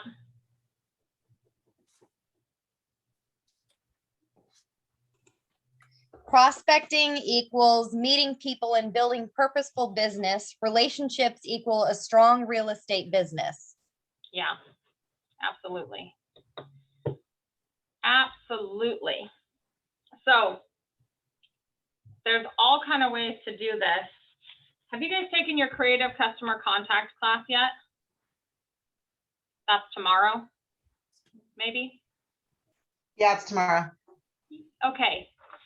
I'm not gonna ruin it for you, but I'm gonna give you a hint that you should brainstorm a whole bunch of really creative ways to build strong relationships. This can be done in all kinds of different ways, and it's totally okay to build your real estate business to look different than some other agent. Like I was saying, I was giving you examples of mine. Like I'm very purposefully in people's like personal lives as well as represent them for real estate because I'm so sphere of influence based. So when I create my yearly marketing plan, it's all about what I'm gonna do for my people. Almost 0% about real estate, except for that I make sure every single thing I give them is branded and that I give them multiple opportunities throughout the year to have some fun and talk to me about how my business is going. Because then that's where I get all of the referrals for business. And then I'll show up and do fun things like, so if you guys have like a weather app on your phone, that's totally a nerd thing, but be a nerd, install the weather app because it gives you these alerts. So it's like if there's high wind, wind above so many miles per hour, it's going to give you an alert. It'll give you like several hours warning. The same with freezing weather, several hours warning.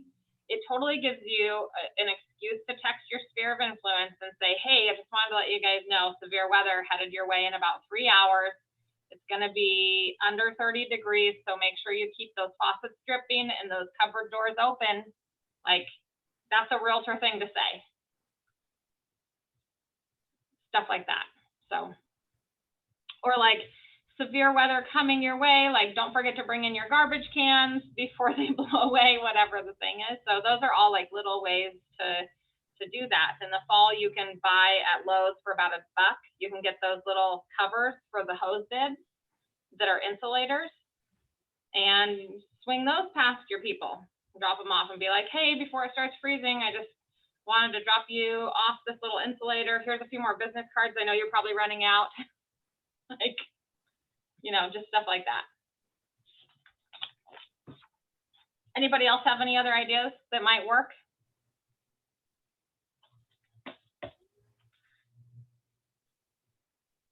Sam, I see your wheels turning.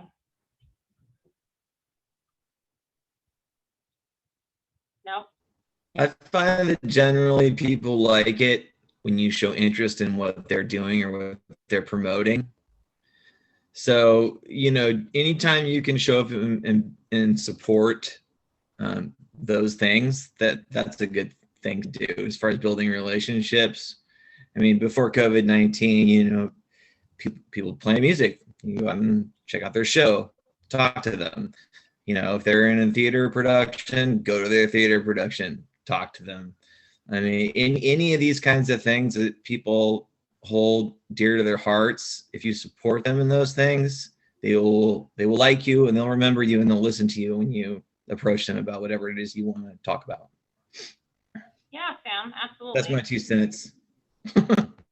Well, it's really good 2 cents. Yeah, I I was just gonna say, to piggyback off of that, Sam, I decided on my Facebook page that every month I'm gonna highlight someone hyper local or someone that I care about and value in their business. And those posts get the most interaction. Like out of everything else, it's every month that I'm like, hey, check out this phenomenal, strong woman that I care about and her photography business. And then I always try to link it back to like, are you looking for a new headshot, new family photo? I try to help still be that connection, even if it's not real estate. And then it still keeps me top of mind for them. And then we can have a natural conversation. I like to just do things as organic as possible. So, and come from contribution in that way. So Sam, I feel you on that, like connecting and contributing to other people and what they're interested in. Absolutely. And that's really what relationships are all about. And the more people like you, the more that they will send you business, and the more they feel like you care about them, the more they're going to reciprocate that same kind of care to you in any area of your life. Probably the people who are going to send you all the referrals would also show up and like help you move in a pinch, or like, you know what I mean? Watch your kids if you had to suddenly go to the doctor, like, just it is about relationships.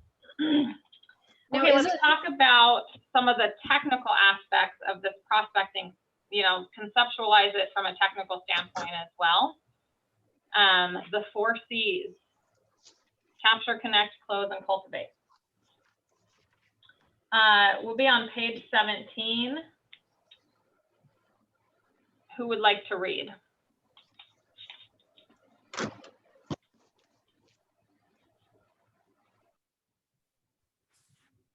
I can. Capture.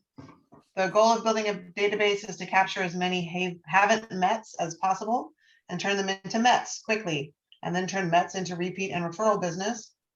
One of the best ways to do this is to leverage your mets through prospecting. Keep going. In Ignite sessions 1 and 2, you have been capturing contact information from your mets, but odds are you still don't have all the information you need from everyone. Remember, every time you speak with someone in your database, make sure you have all their information. In your conversation, just add on, by the way, what's your address or whatever, and then enter it into your database immediately. Yeah. Okay, number 2, connect. Tori, would you read that for us? I'm going to be honest, I don't have my book with me today. Oh, no problem. Totally fine. What about you, Alex? Are you on page 18? Do you have your book handy? Alex Lurch? It's Alex and Alex. I can read. Let me find it. I'm trying to get my binder sorted out here. No problem. So if you're in your binder, it'd be Power Session 3 and then page 18.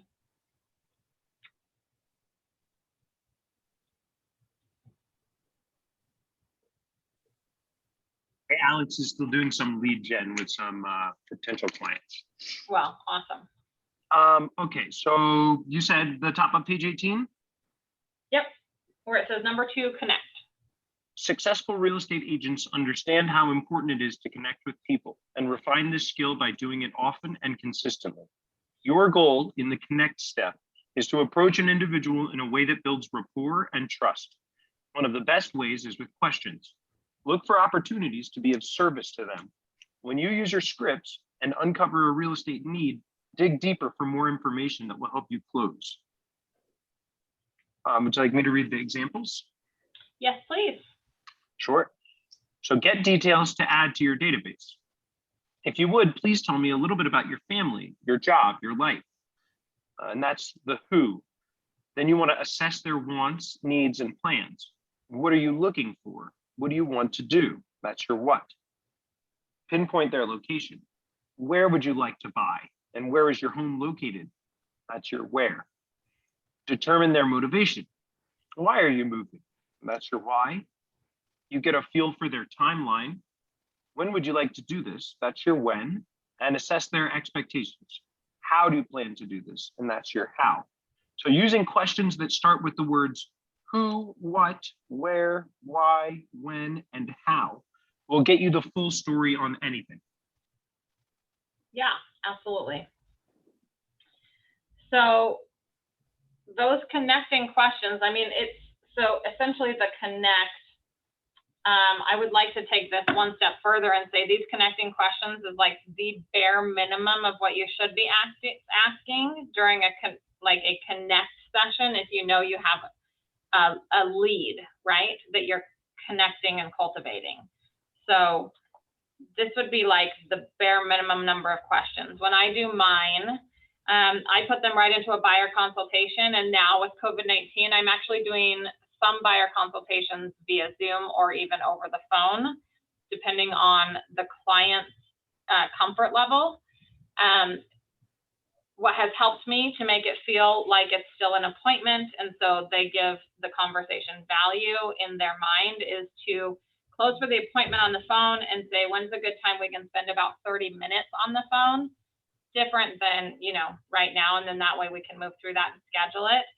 But I am still asking all of these questions, and I have several more that I ask, but we get into conversation about their situation, and they come out of the conversation really feeling cared for, and you come out of the conversation with a ton of valuable information that will help you move to the next stage, which is knowing what to do with them, right?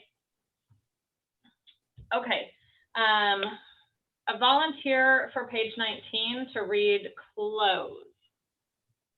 I'll do it. Thank you, Natalie. Yep. 3, close. Closing is the process of asking for business. Connecting is crucial, but unless you get their business, you won't be making any money. Many agents are very successful at connecting with people. It's asking for business that is so challenging. Your goal for the call is to close for at least one of the following. 1, an appointment with them. 2, a referral from them. And 3, a reciprocal connection with them. So there's 1, the hard close. Let's meet. 2, the soft close. I've really enjoyed visiting with you. Would you like to get together to discuss this further? 3, the direct close. Can we meet today or would tomorrow be better? 4, the indirect close. Would it be okay if I got you some information to look over and then we can meet to discuss? 5, the trial close. I think you would agree that we have gone over enough today that meeting would be our next step. 6, the assumptive close. It looks like we should meet. I'm available most times this week, so what works best for you? 7, the negative positive close. Would you be offended if I asked if we could meet to go over this? 8, the take back close. I've really enjoyed visiting with you. To be honest, I'm not sure if I can be of help or not, but I would be honored if we could meet to find out. 9, the tie down close. Wouldn't it make sense for us to meet in the next day or so? 10, the alternative choice close. What works better for you? Meeting today, sometime this afternoon, or tomorrow morning? Yeah.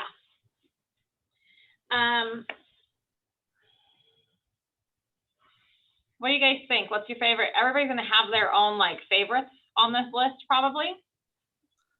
That's a lot of options to get to the same point, right? Yeah. So what do you think? Like, do all of these work for every single person you're talking to, or should you change it based on their personality as well? Yeah, I think you got to measure. Yeah, change it. Yeah, you got to fill it out a little bit. Right.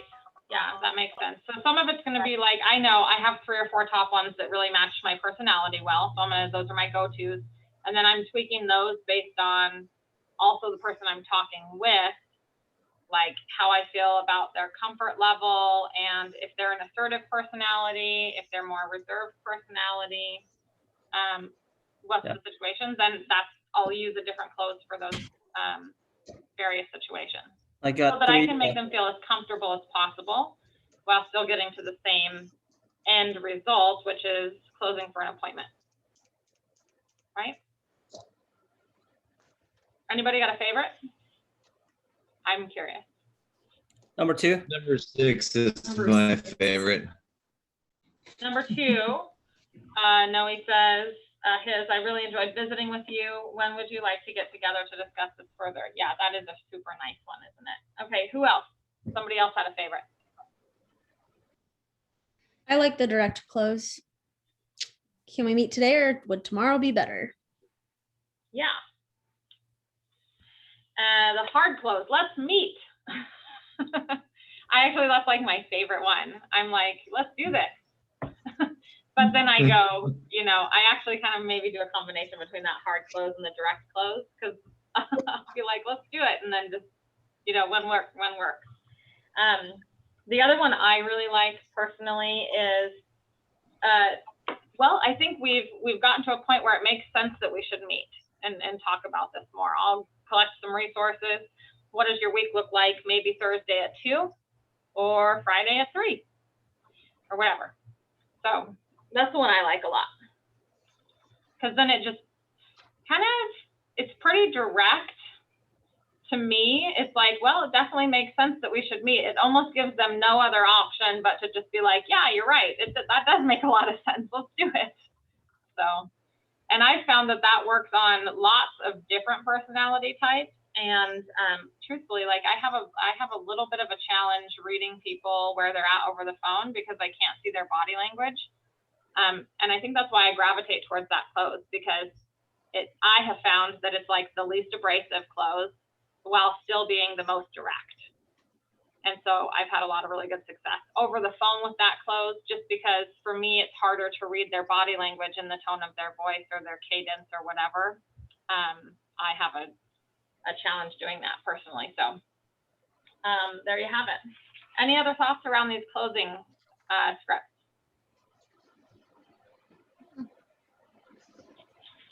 Nope. Okay, cool. Page 20, cultivate.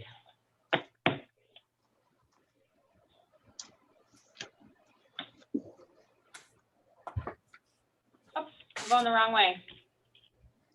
There we go. Okay, still need one more volunteer to read cultivate, and then we're going to be off to the races doing our next activity.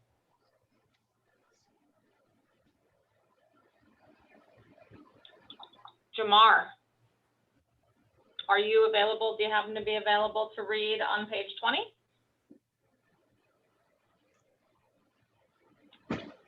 Nope. What about Laura? Yeah, I can do it. Cool. Thanks, Laura. Cultivate. Whether or not you have closed for an appointment or gotten a referral, once a connection has been made, it can always be strengthened. It's an ongoing process. The relationships established here will continue to build as you keep in touch and perhaps eventually do business together.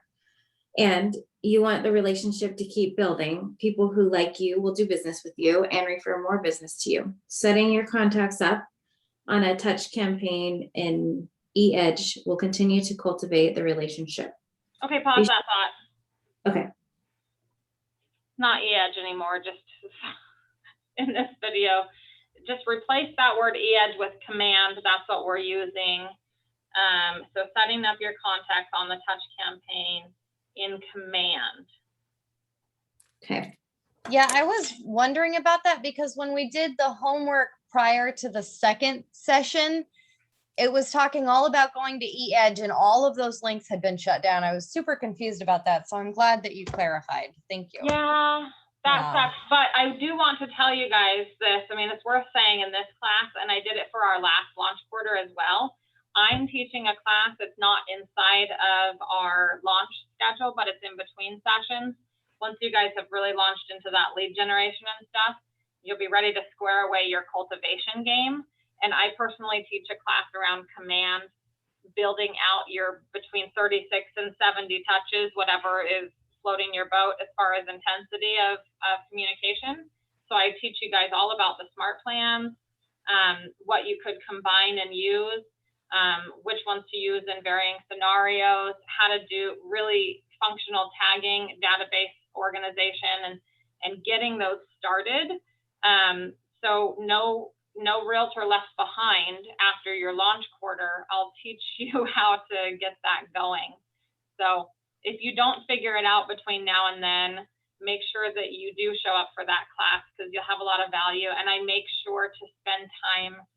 I'm not just going to show you, because actually, you know, it's like one of those things, if you sit down in front of it and you can't do it right now, you're never going to get it done. So I spend a lot of time in that class. I'll make you the co-host, you share your screen, we're doing it together. And so everyone gets an opportunity to follow along and actually plug and play and get it done. So, good? Yes. Cool. Okay, I think you are on the second half of page 20. Sorry, I completely cut off your train of thought there. Oh, no, it's fine. Be sure to use the information you gain about them, their wants and needs, to enrich your future touches by sharing information that they will appreciate. And for anyone who gives you a referral, include a thank you reward and a positive progress report about the referral into your touches for that referring contact. Excellent. Okay. Now we're going to move to talking more about sphere of influence on page 21. There's a really, really neat sphere of influence activity on page 22. This was like my favorite activity as a newer Keller Williams agent. And it really helped me, you know, get my database organized and started. So if I could get a volunteer to read page 21 for me, that would be awesome. I'll do it. Sphere of influence. All the people you know, trust you, and may do business with you. Think of the people closest to you as the inner circle of your sphere of influence. They are your biggest champions. They already know, trust, and respect you. Therefore, they are likely to be willing to help you. Because, after all, people like to do business with those they know, trust, and respect. Your inner circle is the group of people who look to most often and reward most often for help and support in referring business your way. In fact, the majority of your business during your first year in real estate will most likely originate from your inner circle. It's only natural that your sphere is the place where you'll begin to find leads. Absolutely. I sure wish that it's not. I really wish we could put that image up on the screen, or that they had it in the slides, but you guys have this in your book. I think you're pretty much all in the book, but for those of you who mentioned that you're not in the book today, I want you to see this image.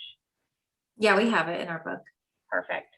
And this is a really, really cool image. You can think of it kind of like a club with, like, you know how if you join a club, a lot of times you'll either buy like the bronze, silver, or gold membership, and then there's like a platinum membership.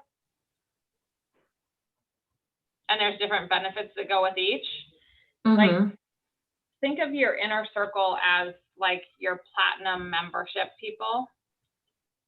You know, like those are the people you're going to like take out for dinner quarterly. Like they'll get a quarterly call too, but you're gonna actually spend some quality time with them, take them out for dinner, you know, well, whatever is a thing, like in your area. In my area, restaurants are open again. How's everybody? Is it the whole state of Oregon that's open now for restaurant dining in? Yeah, I think it's open, but it's partial capacity. Okay, well, I'll just say, like, based on their level of comfort, but these are people that, you know, you have close relationships with. So between your level of comfort around COVID and theirs, you can probably find a happy medium, but you know, cook them dinner at your house or take them out to eat or whatever the case may be. But you're going to, and then as soon as they give you referrals, you're going to send them something nice and really quickly right away. You know, I've seen realtors have all kinds of ideas around this. They send them like a cutlery. So, you know, by the end of the, 3 years, they've got like a full set of really nice knives.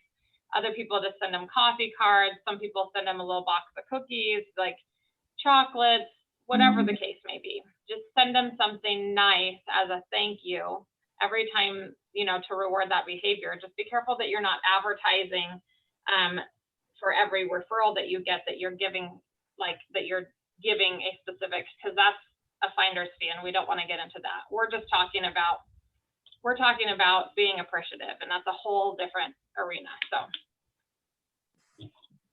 there's that. And then use this spider web as we move into our next activity around filling out your sphere of influence boxes. Use this spider web to kind of tickle your brain and give you some examples. But you should be able to come up with, does anyone remember what the conversion ratio is on your MET, your sphere of influence, in terms of how many people you actually have in your database compared to how many pieces of business you get? 12 to 2. So then all of you should have a number in your head about how many you need in your sphere of influence, right? So let's quickly go around the room and say what your number is, or you can throw it into the chat too. That would work really well.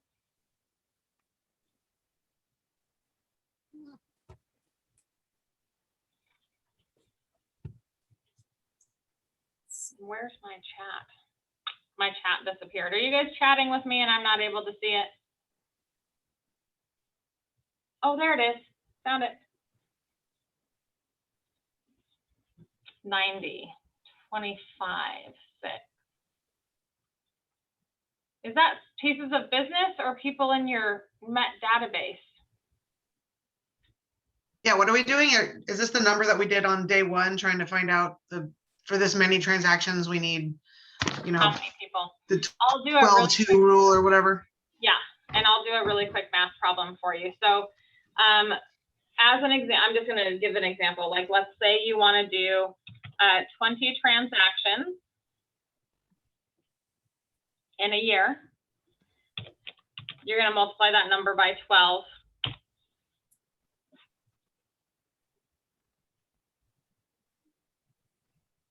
And that's 240. And you could have as little as half of that, right? Divided by 2, if what behavior exists? The 36 touches? No. Is that, no? Oh. But I mean, yes, you do need the 36 touches, but this specific behavior is what gives you that second piece of business out of the conversion ratio. So what Gary Keller is the referral, and the behavior has to be that you're asking for referrals consistently. If you're not, you won't get that second piece of business. So you'll have done all of this projecting about numbers in your database, and then you get to the end of the year and you're like, I didn't get the business that I thought I was going to get, because you weren't doing the correct activity to get that conversion ratio to show up for you. So I am a conservative business planner at my core. So like, even though I do the activity to ask for the referral, like to play it safe, I would want that 12-to-1 conversion ratio to show up, where it's just like simple math. If I put 240 people in my database and I communicate with them between 36 and 50 times a year, they're going to give me 20 deals. And then any referrals I get on top of that is like cream for the crop. It's extra, it's awesome, it's great, whatever.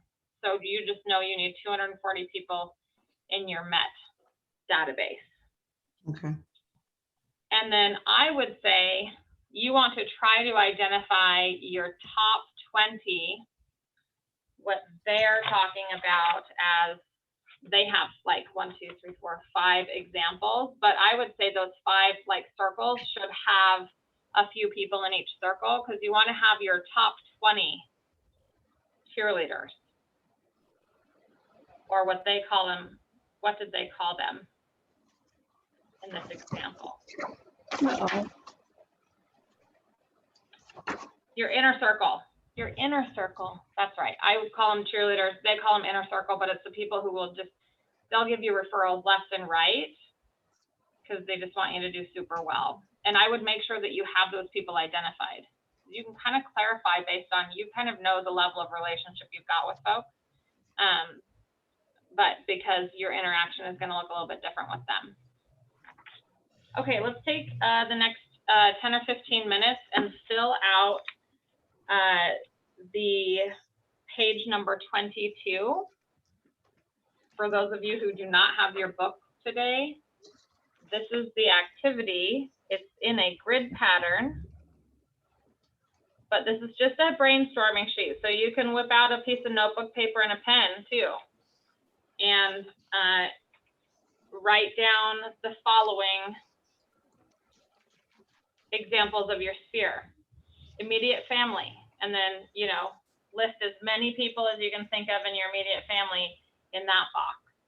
People that you do hobbies and sports with, or groups, or whatever. Where you get your hair done, if you do your nails, personal service, things like that. If you have a barber you go to for a shave or whatever. Obviously your friends, any teachers, if you've got kids in school, of course, mentors from previous, you know,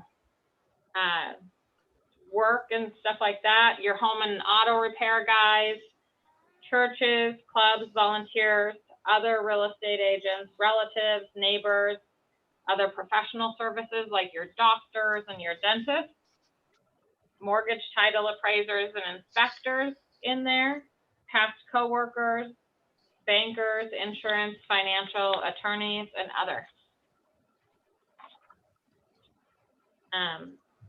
So start brainstorming.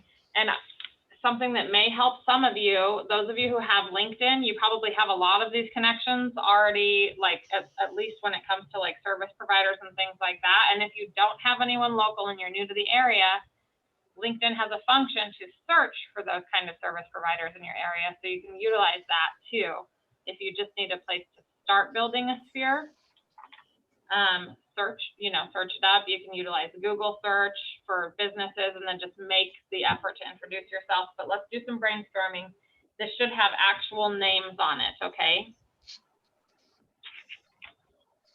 Any questions about the activity? Perfect.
I'm going to give about 5 more minutes unless you guys tell me you're 100% done. And if you are, you can put it in the chat, okay?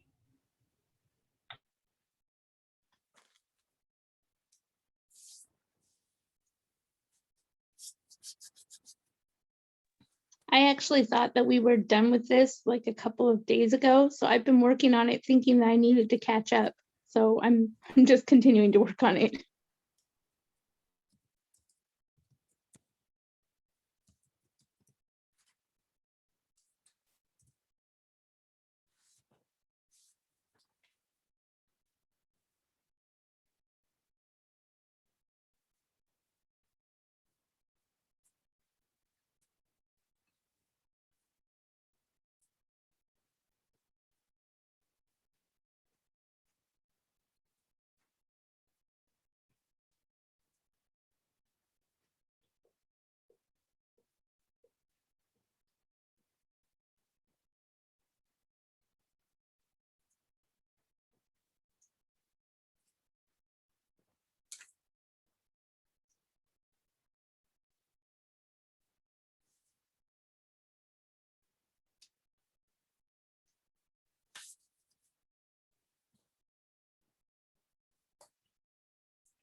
Okay, so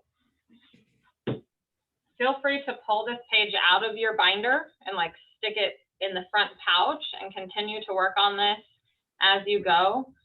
It's like a 10-minute session is not enough to get you to 240 people. So, you know, that's a thing.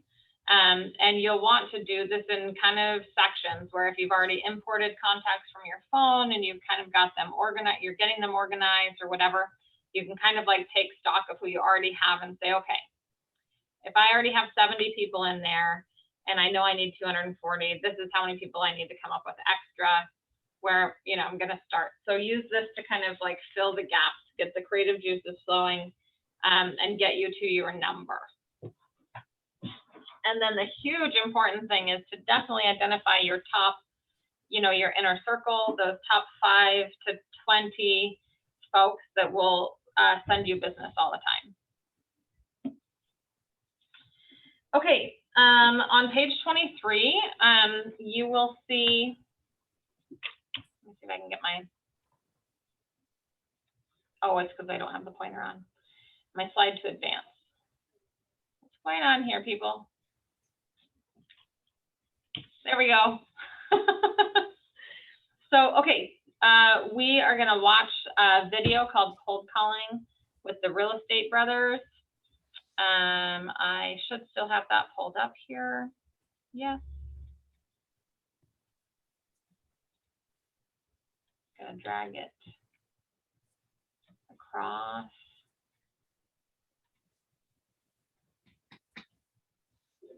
Cool. So I'll say where we're from and then you give directions. Is that all right? Hi, my name is Dylan Provencher. I'm Sean Provencher. We're from Toronto, Ontario, Canada. We're the real estate guys.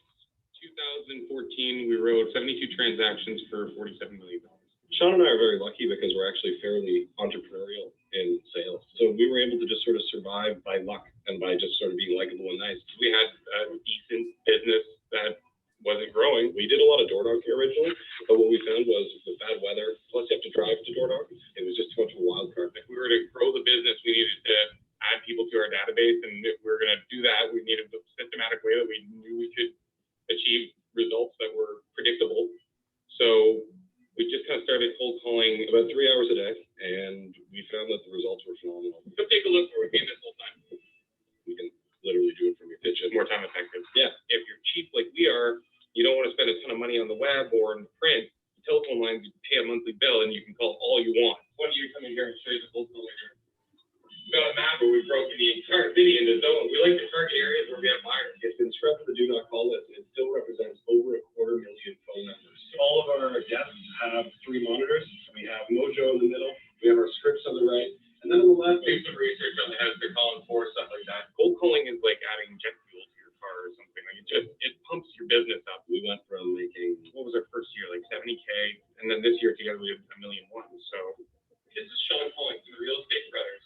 You know what? I'm so sorry about you today, but I just noticed that you have to treat cold calling as though it's an appointment. If you don't prioritize it, things will always find their way in and block you from being able to do it. It's the most important thing you can do for your business. Absolutely most important, and you have to quantify it as well. The bold 100 contacts a week is a really, really cool way to set a bar and get started and stick to it, whatever your decision. And I was just wondering, was there any change in your plans? You still think it was great to get it on the market? You can't think today was a bad cold calling day, because today doesn't matter. What matters is what you accomplish in a year. And if you just keep adding people to your database and systematically follow up with them and take care of the people who you work for, you'll do great. You're not always going to have great success every day, but it's by doing it every day that you have great success.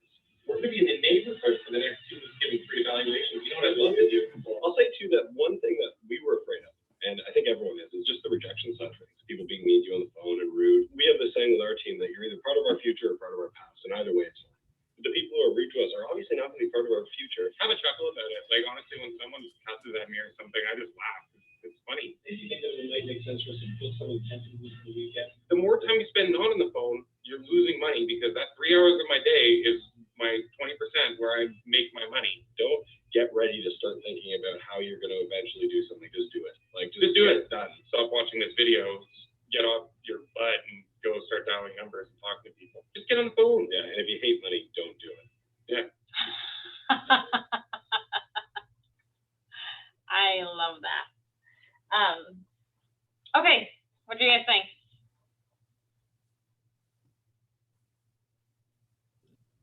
It was really choppy, actually. I only heard like half of what they said. Same here. I Heard the thought whole it was thing, kind Shauna. of interesting, but I think they kind of cut out where they were getting these numbers, and they made a reference to the do not call list. Mm-hmm. And so that was kind of lost there for me in translation. So what were they saying? Yep. Can you guys hear me okay? Yeah. Yeah. Excellent. I'm so disappointed because it's such a cute video. Anyway, it's just good personalities. So- but essentially they said they've got their Mojo dialer set up, in the middle. Mojo actually already does the do not. I'm on. I'm hearing feedback on my audio. Can you guys still hear me okay? Yeah, you've had feedback a lot of today, but been able to hear you through it. I wonder if it's because of the 40 different minutes left. screens. Let's do this. So what you were saying there is that Mojo keeps you from making those do not call list calls. Is that what I heard? That is what you heard, but I'm going to say, like, with a grain of salt, when you call and buy the Mojo software, you can verify with them how exactly their system works to make Okay. sure. So is Mojo not a Keller Williams thing, or is it a Keller Williams thing? It's not. No. It's just a third-party software. There's a lot of different dialers. If you guys want to make some notes, if you want to dial for dollars and do cold calling, and any of you who are in like a new to your area thing, and it's going to take you a little while to build up your local sphere of influence, would be a good option for you. There's Mojo. There is Vulcan 7. Land Voice, but they don't have a dialer, but they will give you phone numbers and contact information. Was it Land Boy? Oh gosh, I'll put it in the chat. Land, sorry guys. And I'm sorry, Vulcan 7? Mhm. Are we like legit Star Trek? Legit, I think so, guys. Yeah. And That then- reminds me, actually, as far as the do not call list is concerned, does that apply to my friends? Like the people in my immediate sphere, should I be checking first if I can bring up real estate with them? You know? I'm shaking my head no. Gosh, we're being recorded right now, so let me give you the correct answer, which is, these are your friends, and you can call them. Did you guys hear about?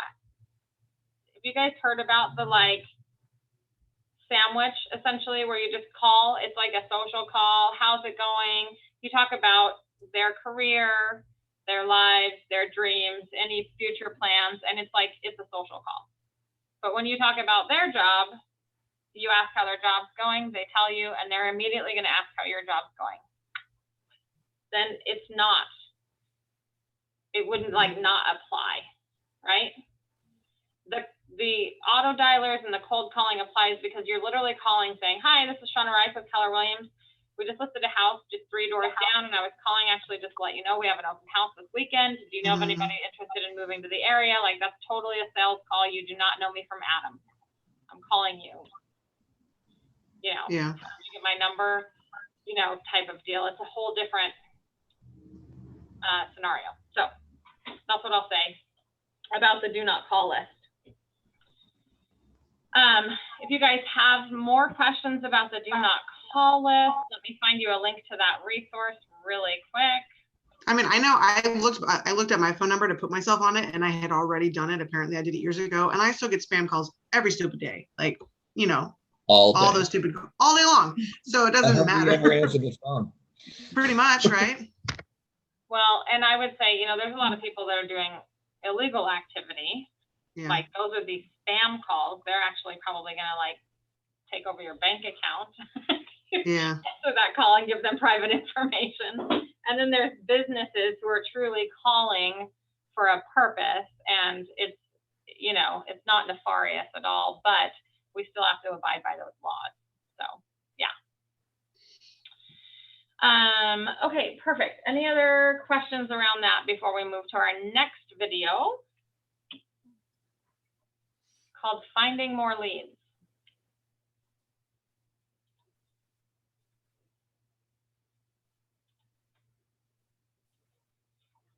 All right. I'm gonna put the video link in the comments too, because as our luck would have it today, our audio is spotty at best. And I'm sorry about that. I hope it's not impacting your ability to learn the material.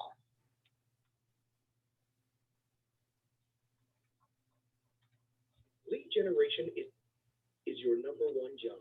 You have started by calling your Mets, your sphere of influence. You have even reached out via social media. But what do you do when you run out of contacts? Where can you find more leads? There are many places you can find additional prospecting opportunities. Think about your children's sporting events or activities. And don't forget about your own organizations and clubs.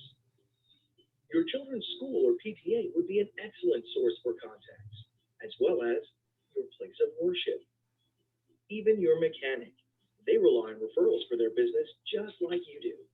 Using these and other sources for prospecting opportunities will lead to more contacts and referrals that will grow your business. More contacts and referrals will lead to more appointments, listings, and closings. This will help you meet and exceed your goals.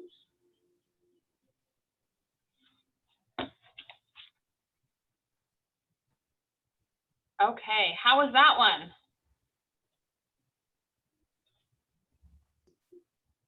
Better. Fine, yeah. Fine, finally. Okay, So we're going to talk about some other prospecting sources as well. This was kind of a tickler on like how to expand your sphere of influence, and we had already kind of worked on that activity. Again, you guys will want to circle back around because that, 240 mark, let's say, I don't know, everyone's number is probably a little bit different based on your business plan.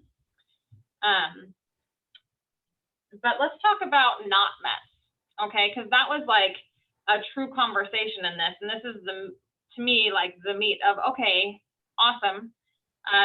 Let's start to build our business, like your 3 legs of lead generation, how you're going to do it. This is that conversation. So we've got some examples here: prospecting sources, door knocking, or geographical farming, kind of one and the same, and depending on how you do it, right? For sale by owners, expires or withdrawn listings, open houses, agent referrals, and social media.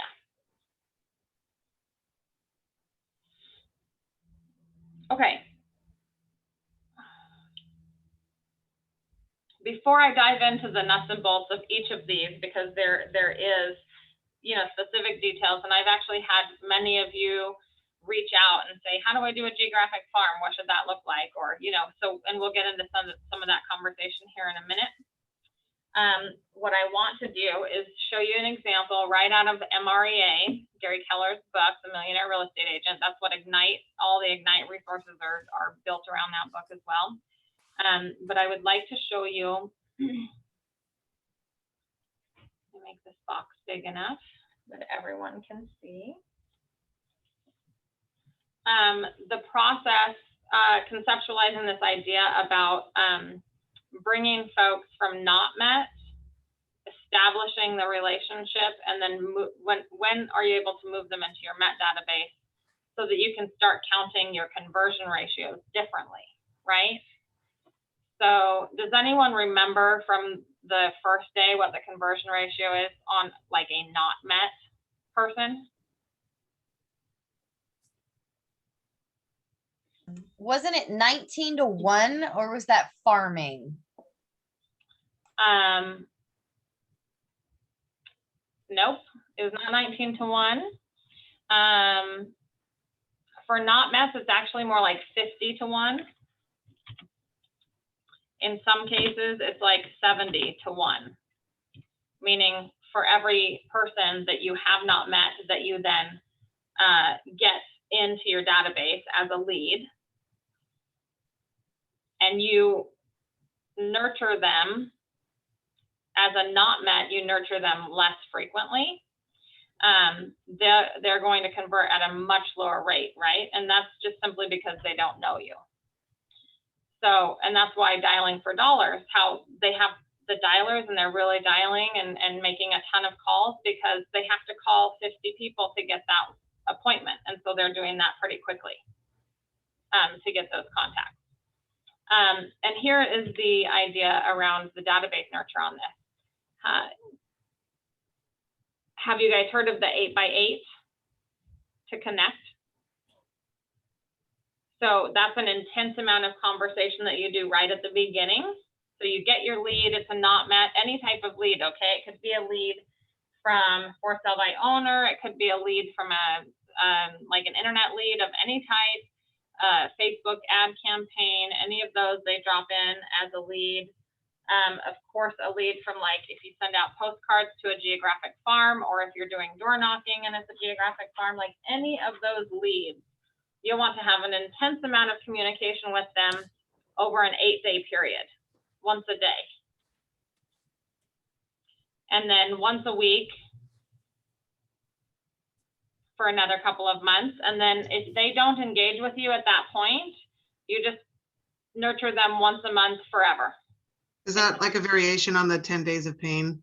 Yeah, yeah, it basically is. I think that 10 days of pain was really built around the concept of the 8x8, but like on steroids a little bit to raise that conversion ratio. Because, you know, there's a conversion ratio on online leads essentially of about, I don't know, 1 to 3%. And I think doing the 10 days of pain has been resulting in even higher conversion ratios, sometimes as high as 6% if it's done consistently over time and is systematized. So yes, 8x8, 10 days of pain, you can do either one of those. That's your initial form of communication for these not met contacts, no matter where they come from. If you didn't know them beforehand, you do lots of communication.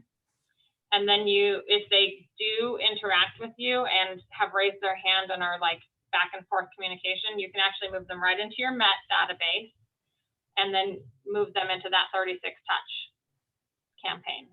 Is the 8x8 in the Ignite book somewhere, or?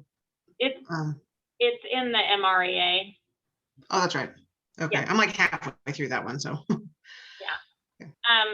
And then if you've gone through the 8x8, or like I said, the 10 days of pain, either one of those, and they do not engage with you, then just flip them to that, 12 touch campaigns. One touch once a month. It's normally an email, and you can call them quarterly if you'd like.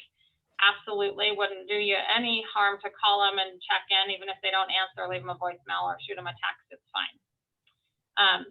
But that is what you would do, just one a month if they don't engage. And that can be set up on auto, like set and forget style.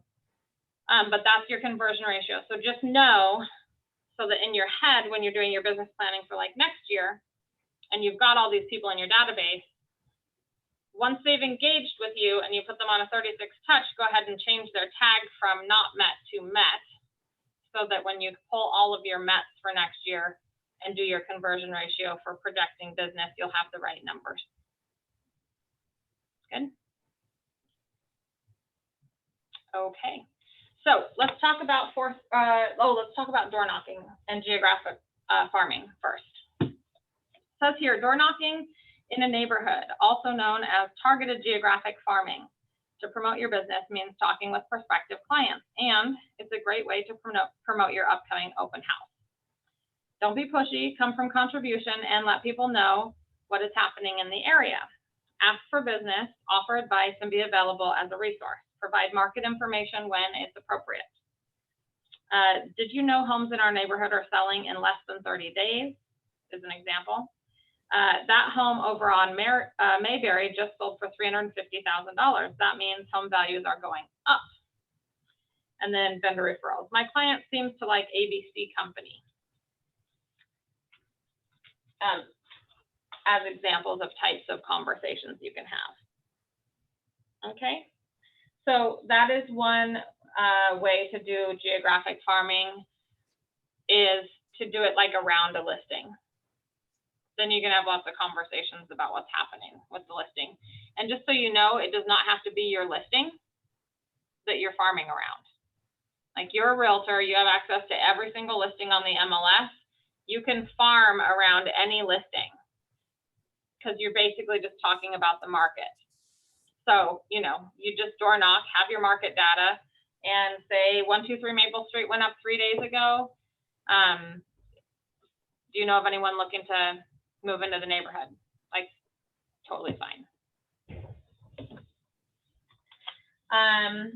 Okay, version number 2 of geographic farming is sending out postcards. Is there anyone interested in doing that, sending out postcards, or doing like pop-bys in a neighborhood? Should we talk about that?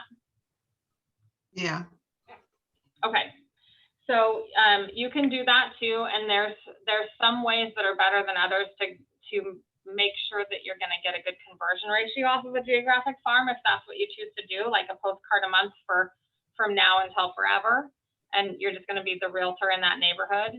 And in addition to a postcard a month, you might show up in that neighborhood with like a shaved ice truck in the summertime or something. You're the neighborhood realtor. So pick your neighborhood. Be choosy and picky when you pick your neighborhood, though. Don't just go into any old neighborhood, because sometimes you'll go into a neighborhood where homes just don't sell very often. There's no turn ratio in that neighborhood. So the opportunity to be the listing agent in that neighborhood is kind of low because nobody's selling. You can get this information out of the MLS. You can have a title company partner with you on it, and you can send them a few areas you're curious about. I would do it with a title company because they do all the research for you, and it's very easy. You just pick the area on the map, shoot them Oh, HOA doesn't allow it. Oh, right. Well, postcards wouldn't be an issue. That's just a mailbox situation. But what you're looking for is a high turn ratio, like 6 to 10% per year. So what that means is out of every 100 houses, 6 of them are selling every year, or 10 of them are selling, or higher. The higher the better, but you know, you're looking for something in that range, because then you know there's movement in that neighborhood. And you can get a hold of your favorite title rep or the customer service person at the title company, and they'll pull all of the data for that area on the map, and they'll just say, this is how many homes sold. Just say, I want to know how many homes sold in 2020, 2019, 2018, 2017, because then you can see a trend, and you can run it based on out of 100, get your percentages going, and then you can see, you know, oh, it's 4%, now it's 5, now it's 6. You want to be somewhere close to between 6 and 10%, and hopefully with it trending up instead of down. Yeah, I finally got a phone call from a title rep yesterday wanting to get my business, but I haven't had any yet. So I haven't talked to anybody, but I was curious about the specifics of that. Like you're saying on the map, like what is the map? Like I just literally tell them, I just tell them the zip code or the name of a neighborhood, or I just go to the map inside of the MLS or use Google Maps. Like you're literally just looking at a satellite view of a neighborhood that you know about in your head, and you're like, I like this area. Like, I wonder what the turn ratio is in that area. So you can take a screenshot of that on your computer and plop it and like, just say, you know, this 3-block radius around 5th, or, you know what I mean? And they'll know, because then they have their own software where they can pull that list, and they'll tell you how many houses exist there, how many sold last year, previous, and they just send you the spreadsheet that has all the data, and then you can play around with the data. Correct. Hey, Michaela, that's correct. I just gave my address around where I did the title company, and I gave them actually 3 addresses in 3 different areas, and they were able to pull those stats and send me the. Did you say you just wanted like a 3-block radius around that address kind of thing? Well, I think they do it out to like 300 homes or whatever from that address in a radius. I think it's 300 homes or so, and then they give the percentages on the neighborhoods on which one's the higher turnovers versus the other ones. And so, yeah, you can give them an address versus looking at a map and pinpoint an area. So that's easy. I like that. And it's free, which is, I like it. It's free service. It's awesome. So do that. Make sure it's a little higher turn area, and then that way, you know, at least if you're spending the money to send the postcards out, you know, you have a decent rate of return. Okay. For sale by owners is another way. In this market, it may not be as much of a thing, right? Because houses are selling really quick. But as the market shifts, when it does shift, for sale by owners will have a more and more difficulty getting those homes to sell. So the best agents have long recognized that people who place their own for sale sign on the property and run their own ads have proven one thing, that they're motivated to sell. And if you're persistent with these sellers, you'll have a good chance to win their listing after the competition gives up. So I would say, you know, it's definitely never a waste of time to contact for sale by owners and be in touch with them. And if they don't sell, like if you check in once a week, how's the sale going? I still don't have a buyer for your house, but I'm keeping my ears open. Then, you know, if they're sitting on the market, you can offer to list it just to get it in front of agents who actually are repping clients. Because if it's a for sale by owner, then it's not on the MLS and gets a little bit less exposure. Okay. So page 27 is a really good resource for you. There's some for sale by owner scripts on there that you can use.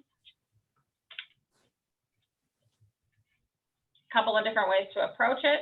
Go slow at first, focus on saving time. Let's talk about open houses. Next, who's doing open houses already?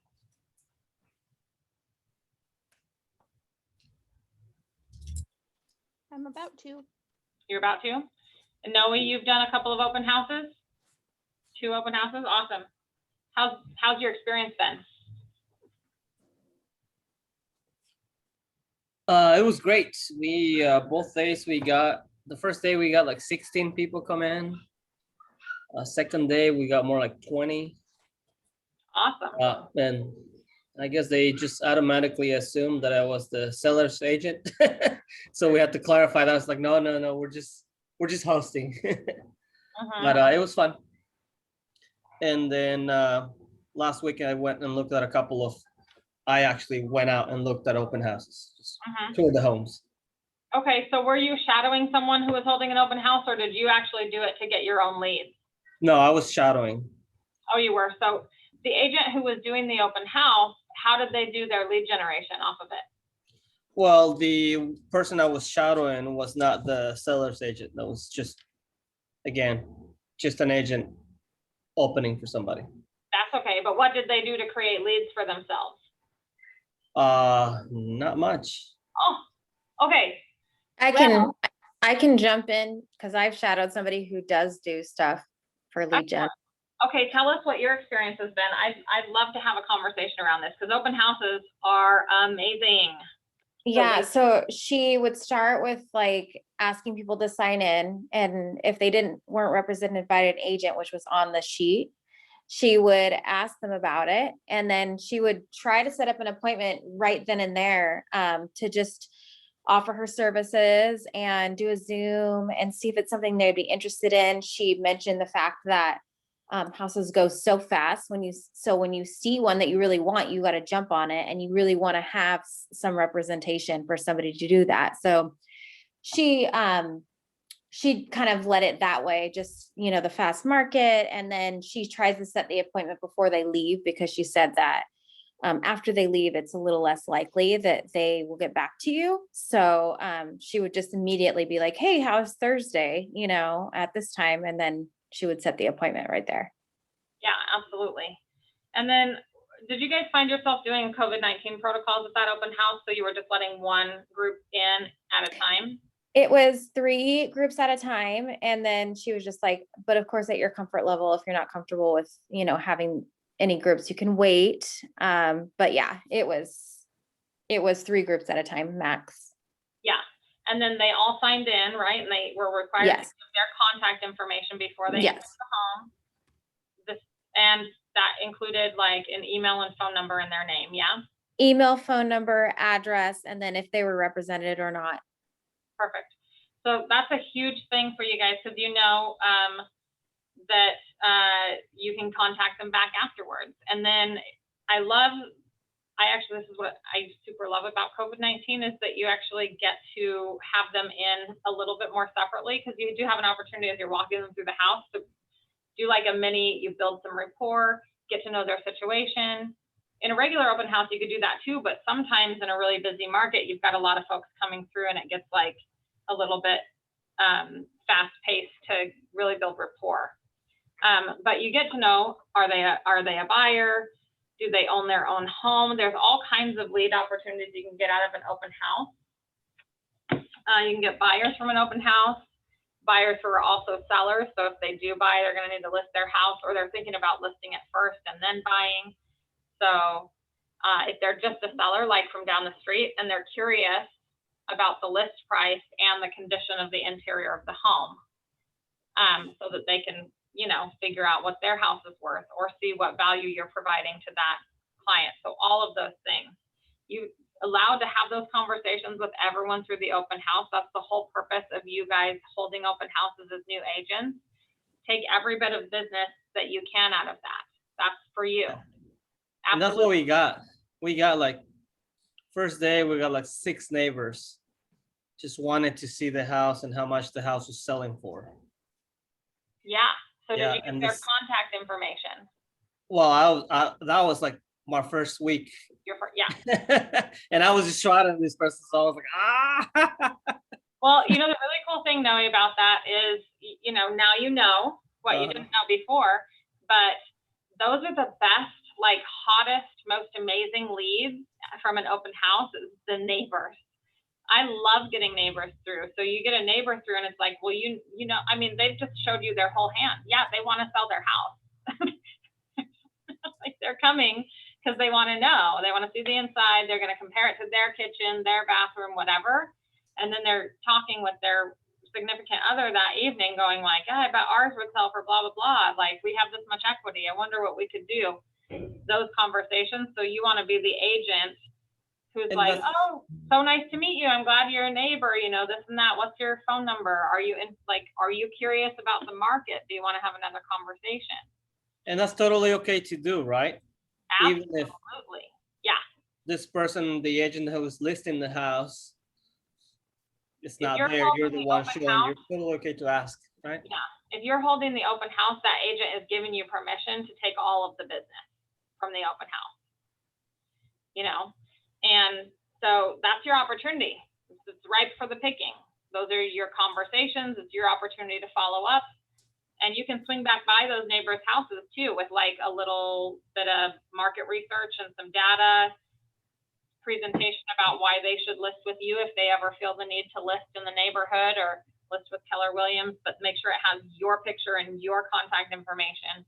Give them the whole little data packet, because likely if they came in and they're looking at the open house and they're curious about the price and whatever, and then you drop back past with your little folder, they're gonna like tuck it in their junk drawer or like on top of their kitchen counter or the fridge or whatever. And in a month or in a few weeks or whenever, they're gonna be like, who's that? Yeah, we put that on the fridge. Oh yeah, and then you know, you get a listing out of it. So, and then make sure that you do the connect and the database follow-up thing. But those open houses are amazing. And I can't say this enough about open houses. It's the one form of cold lead generation that has a conversion ratio just like your sphere of influence. It really is like a 12-to-2 conversion ratio as long as you do it right, because you're in the house with them, you meet them, you build rapport, they've already engaged, you give them the follow-ups, they get in your database, you call them again, you do the things like they're your friend by the end of the open house and you're just following up. So that conversion ratio is like fast. Can I ask you a little about like the process? Like when I see people putting on the email, like, hey, I need someone to do my open house. To me, I thought that meant like I show up for the hours of the open house and do just what you said. But the other day, someone was saying like, no, it's like a front end on the week. Like you're going to go door knocking in the neighborhood first and a lot of front end stuff. So can you speak to that a little? We actually have an entire 3-hour-long class around doing open houses. So I don't want to speak to it because I'll go down a rabbit hole, but show up to that class. It's coming up soon, I think. I'm not looking at the schedule right now. I'm not seeing it on the Ignite calendar. I will find it and show homes. Is that it? Rocking open houses. It's on the PC program calendar. Okay. Who's your coach? Matt. Ask Matt. It's a longer list of classes because it's like all the Monday through Thursday. So it's not just the Ignite ones. Yeah, that's what I'm looking at. There's one called Find and Show Homes next Monday. Rocking open houses, I think is. Oh, what there it's it is. I called. see it. Yeah. Rocking open houses. Okay, that's Tuesday, this coming Tuesday. This coming Tuesday. There you go. That's the one. Don't miss Okay. it. Okay, cool. I also don't want to take up too much time on that, but just for someone like myself who's been really, I keep telling you like I want to do open houses when I feel comfortable, but just thinking about like safety in numbers and maybe not wanting to host by myself but have a co-host. How does an agent go about finding a co-host, and then how do you split up, or what do you do about the business part of that? That's a really good question. You can do it all kinds of ways. Remember, you're a business owner, you're a realtor, you negotiate. So if you want to find another new agent to do that, I mean, one idea would be like, well, you could hold the open house with me. On this weekend, I'll take all the leads. We'll do one next weekend, you get all the leads, and then that way it's clean and there's no referral fees. You could do that. Or if you guys want to host together, you could just say, hey, every piece of business that comes out of this open house, we'll split it. It'll be 50-50. So like you'll represent half, I'll represent half, but we're going to do a 50-50 referral fee. So when you close that piece of business, we both get paid half. I mean, there's all kinds of ways you can do it. So I would just say, you know, find your partner that wants to partner with you, and then make sure that it makes sense financially for the both of you to spend that time. Absolutely. Does that answer your question? pretty well? Yeah, yes, thank you. Okay, cool. Okay, agent referrals and social media are the two other ones. So let's talk about agent referrals. What are some reasons that agents might pass on leads to new agents or other agents? I just got one because an agent is overwhelmed. She can't take on another buyer. Yeah, too many buyers. Sometimes that happens when you have, established business and you just can't, you're at capacity and you're like, oh. What's another reason? They may need medical leave. Medical leave, sure. They're on vacation or they don't service the area. Yep, absolutely. And they also might just like working with only listings. And so they're going to refer off all their buyer leads. What are some ways that you can get in front of agents to start making that a thing for your business, that you would take referrals? Honestly, I use the classes, the scripting class, the Ignite class, anyone, for example, today in scripting class, there were a couple more people that I didn't recognize and I immediately friended them on Facebook. And I try to do the same with the Ignite classes. Yeah, absolutely. And so then what do you do, Gwendolyn? Well, I will reach out and connect with them if I'm able or if I have enough of a reason. I haven't done much follow-up since then. One of the agents that I have been following up with, however, connected me with a lender out here, and me and the lender are going to meet next Friday. And so those are other ways that they can help you. So and they also, some of them offered me advice and stuff like that. So yeah. Yeah, it's a really good idea to start building relationships with realtors in your offices and then also in other market areas. But I would start right in your office, especially in a market like this. Like, it's fast market, lots of buyer leads, lots of business going on for established agents. They might just need some help. And you can be that new. This is what I did when I was new. I went around to like every single ALC member, every team, every solo agent that looked like they were doing any amount of business. And I introduced myself. Hi, I'm Shauna Rice. I'm pretty new here. I've been doing this for about 9 months. I feel like I've done okay, but I just wanted to offer, my assistance. If you have too much business and you need to send like any client a pain in the butt, not approved for enough money, I will take them all. Like, I will take every single client that you do not want to work with. Just send them my way. Absolutely. I was like, so the trouble that I have with that is that I'm on all these platforms with so many different people from so many different areas, and I don't know who is actually in my office, and I don't go to my office. I am a satellite office, kind of solo out here in Florence. okay. So How many agents are satellited with you out in Florence? Are you the only one? I am the only one, lone wolf, holding it down. Okay, but you're in Florence and you're satellited from like the Eugene. Correct. Okay, so what I would do is call the team leader in Eugene, or Mara, and say, I'd love to get a roster for the office. I'm trying to establish some connections and some relationships at the office for referrals, agent to agent referrals, and then just call down through the roster. She could probably even give you an idea of like who the top 20 or 30% producing agents are, so you can start with those people. Oh, wow. Okay. And then just call through and say, hi, I wanted to introduce myself. This is my name. I'm pretty new. I'm out in Florence. Your situation is a little bit unique. So it's like, hey, I'm out in Florence. I just wanted to let you know I'm here. I'm basically the only agent satelliting out of Florence. So if you ever have any clients that are coming out this way, I'm your gal. Please stay connected with me. I'd love to connect with you on socials.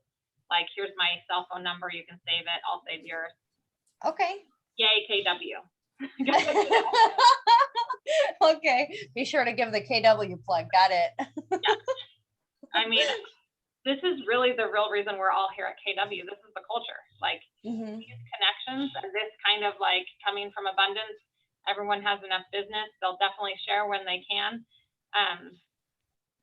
You know, Yeah. you will not find it in a lot of other market centers, and it's definitely one of the major things that attracted me to KW, and one of the major things that keeps me staying all these years. I love it. So That yeah, makes sense. reach out. Definitely engage with Okay. the other agents. They're amazing. Thank you. Okay, social media. You guys said you just took a whole class on social media, yes? Who was not Yesterday. in that class? Anybody on the call today not in that social media class? I was not. Laura, you were not? Okay. No. And neither was I. I wasn't there, but I listened to like half of it this morning. Okay, awesome. Do you guys have, here's what I'll have you do. Email your coach and ask for the recording.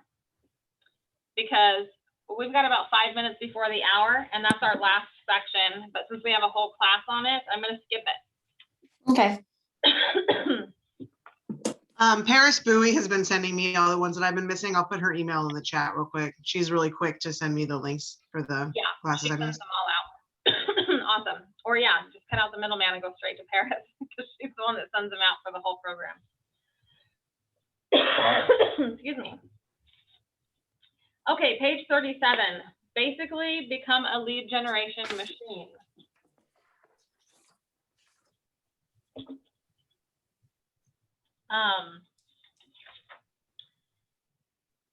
That's it, you guys, that's class. Okay, social media, lead generation. I can't say it enough. I can't repeat it enough. I'm sure you guys are hearing it every single day. It's starting to become habitual for you.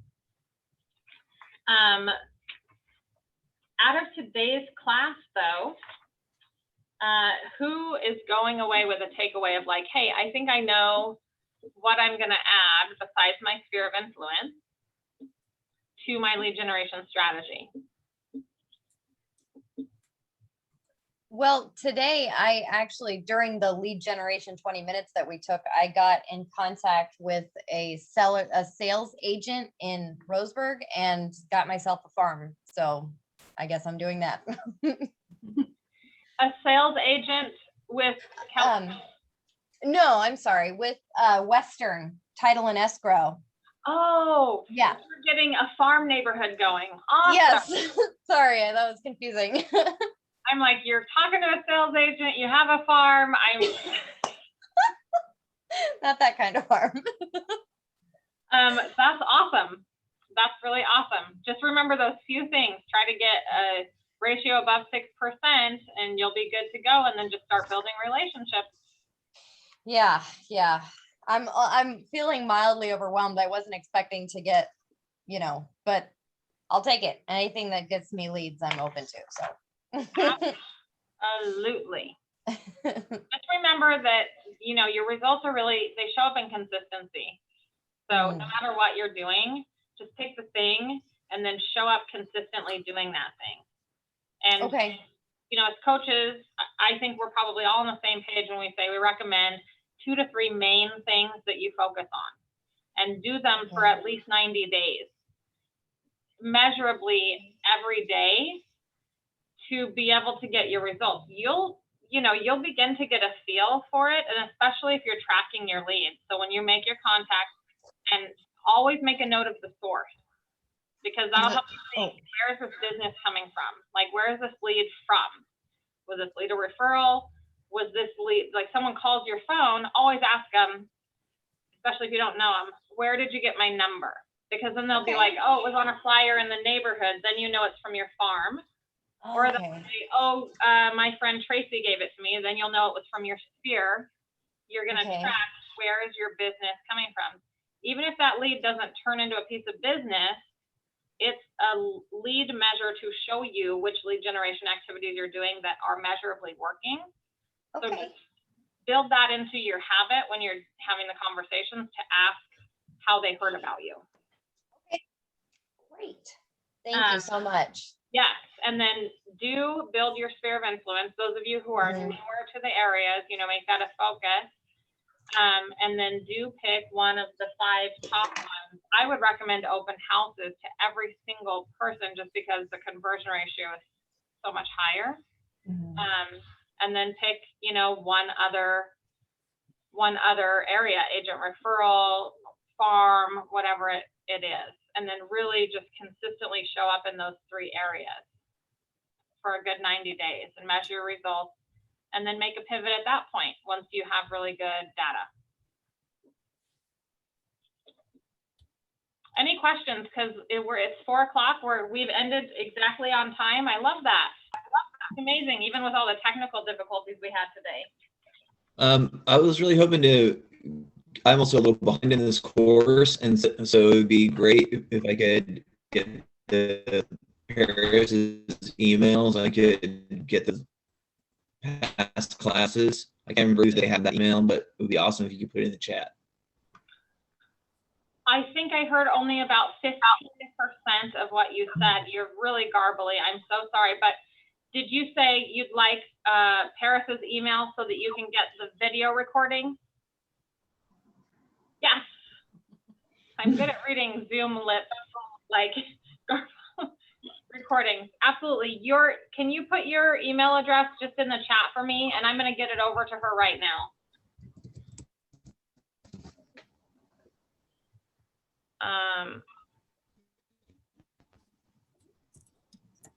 SAMNSMORE@gmail.com. Okay, I got it. We're going to get you the recordings. Everyone else have an awesome day. I hope you enjoyed class. And we'll see you tomorrow. Awesome. Thank you very much. Appreciate it. Thank you. I put Paris Bowie in the chat. It's just Paris BUI at KW. Awesome. She's the tech lady. So if we ever miss a class, just email her and she can send you the recording. Super awesome. Thank you, Michaela. My understanding though is if you don't come to the actual Ignite class when it's on, you don't get credit for having attended. But like the credit is just a certification or like kudos or something at the end. You don't like, it's not continuing ed or whatever. You don't actually like have to have the credit. Okay. Can you speak to that, Shauna? Is that accurate? Like, I mean, it looks good if you completed it on time, but. Well, you know, we're all realtors, and so we go on contract, right? But our contract says we're going to show up to all the classes within the first 6 months, which is why we take attendance and then send you what you missed.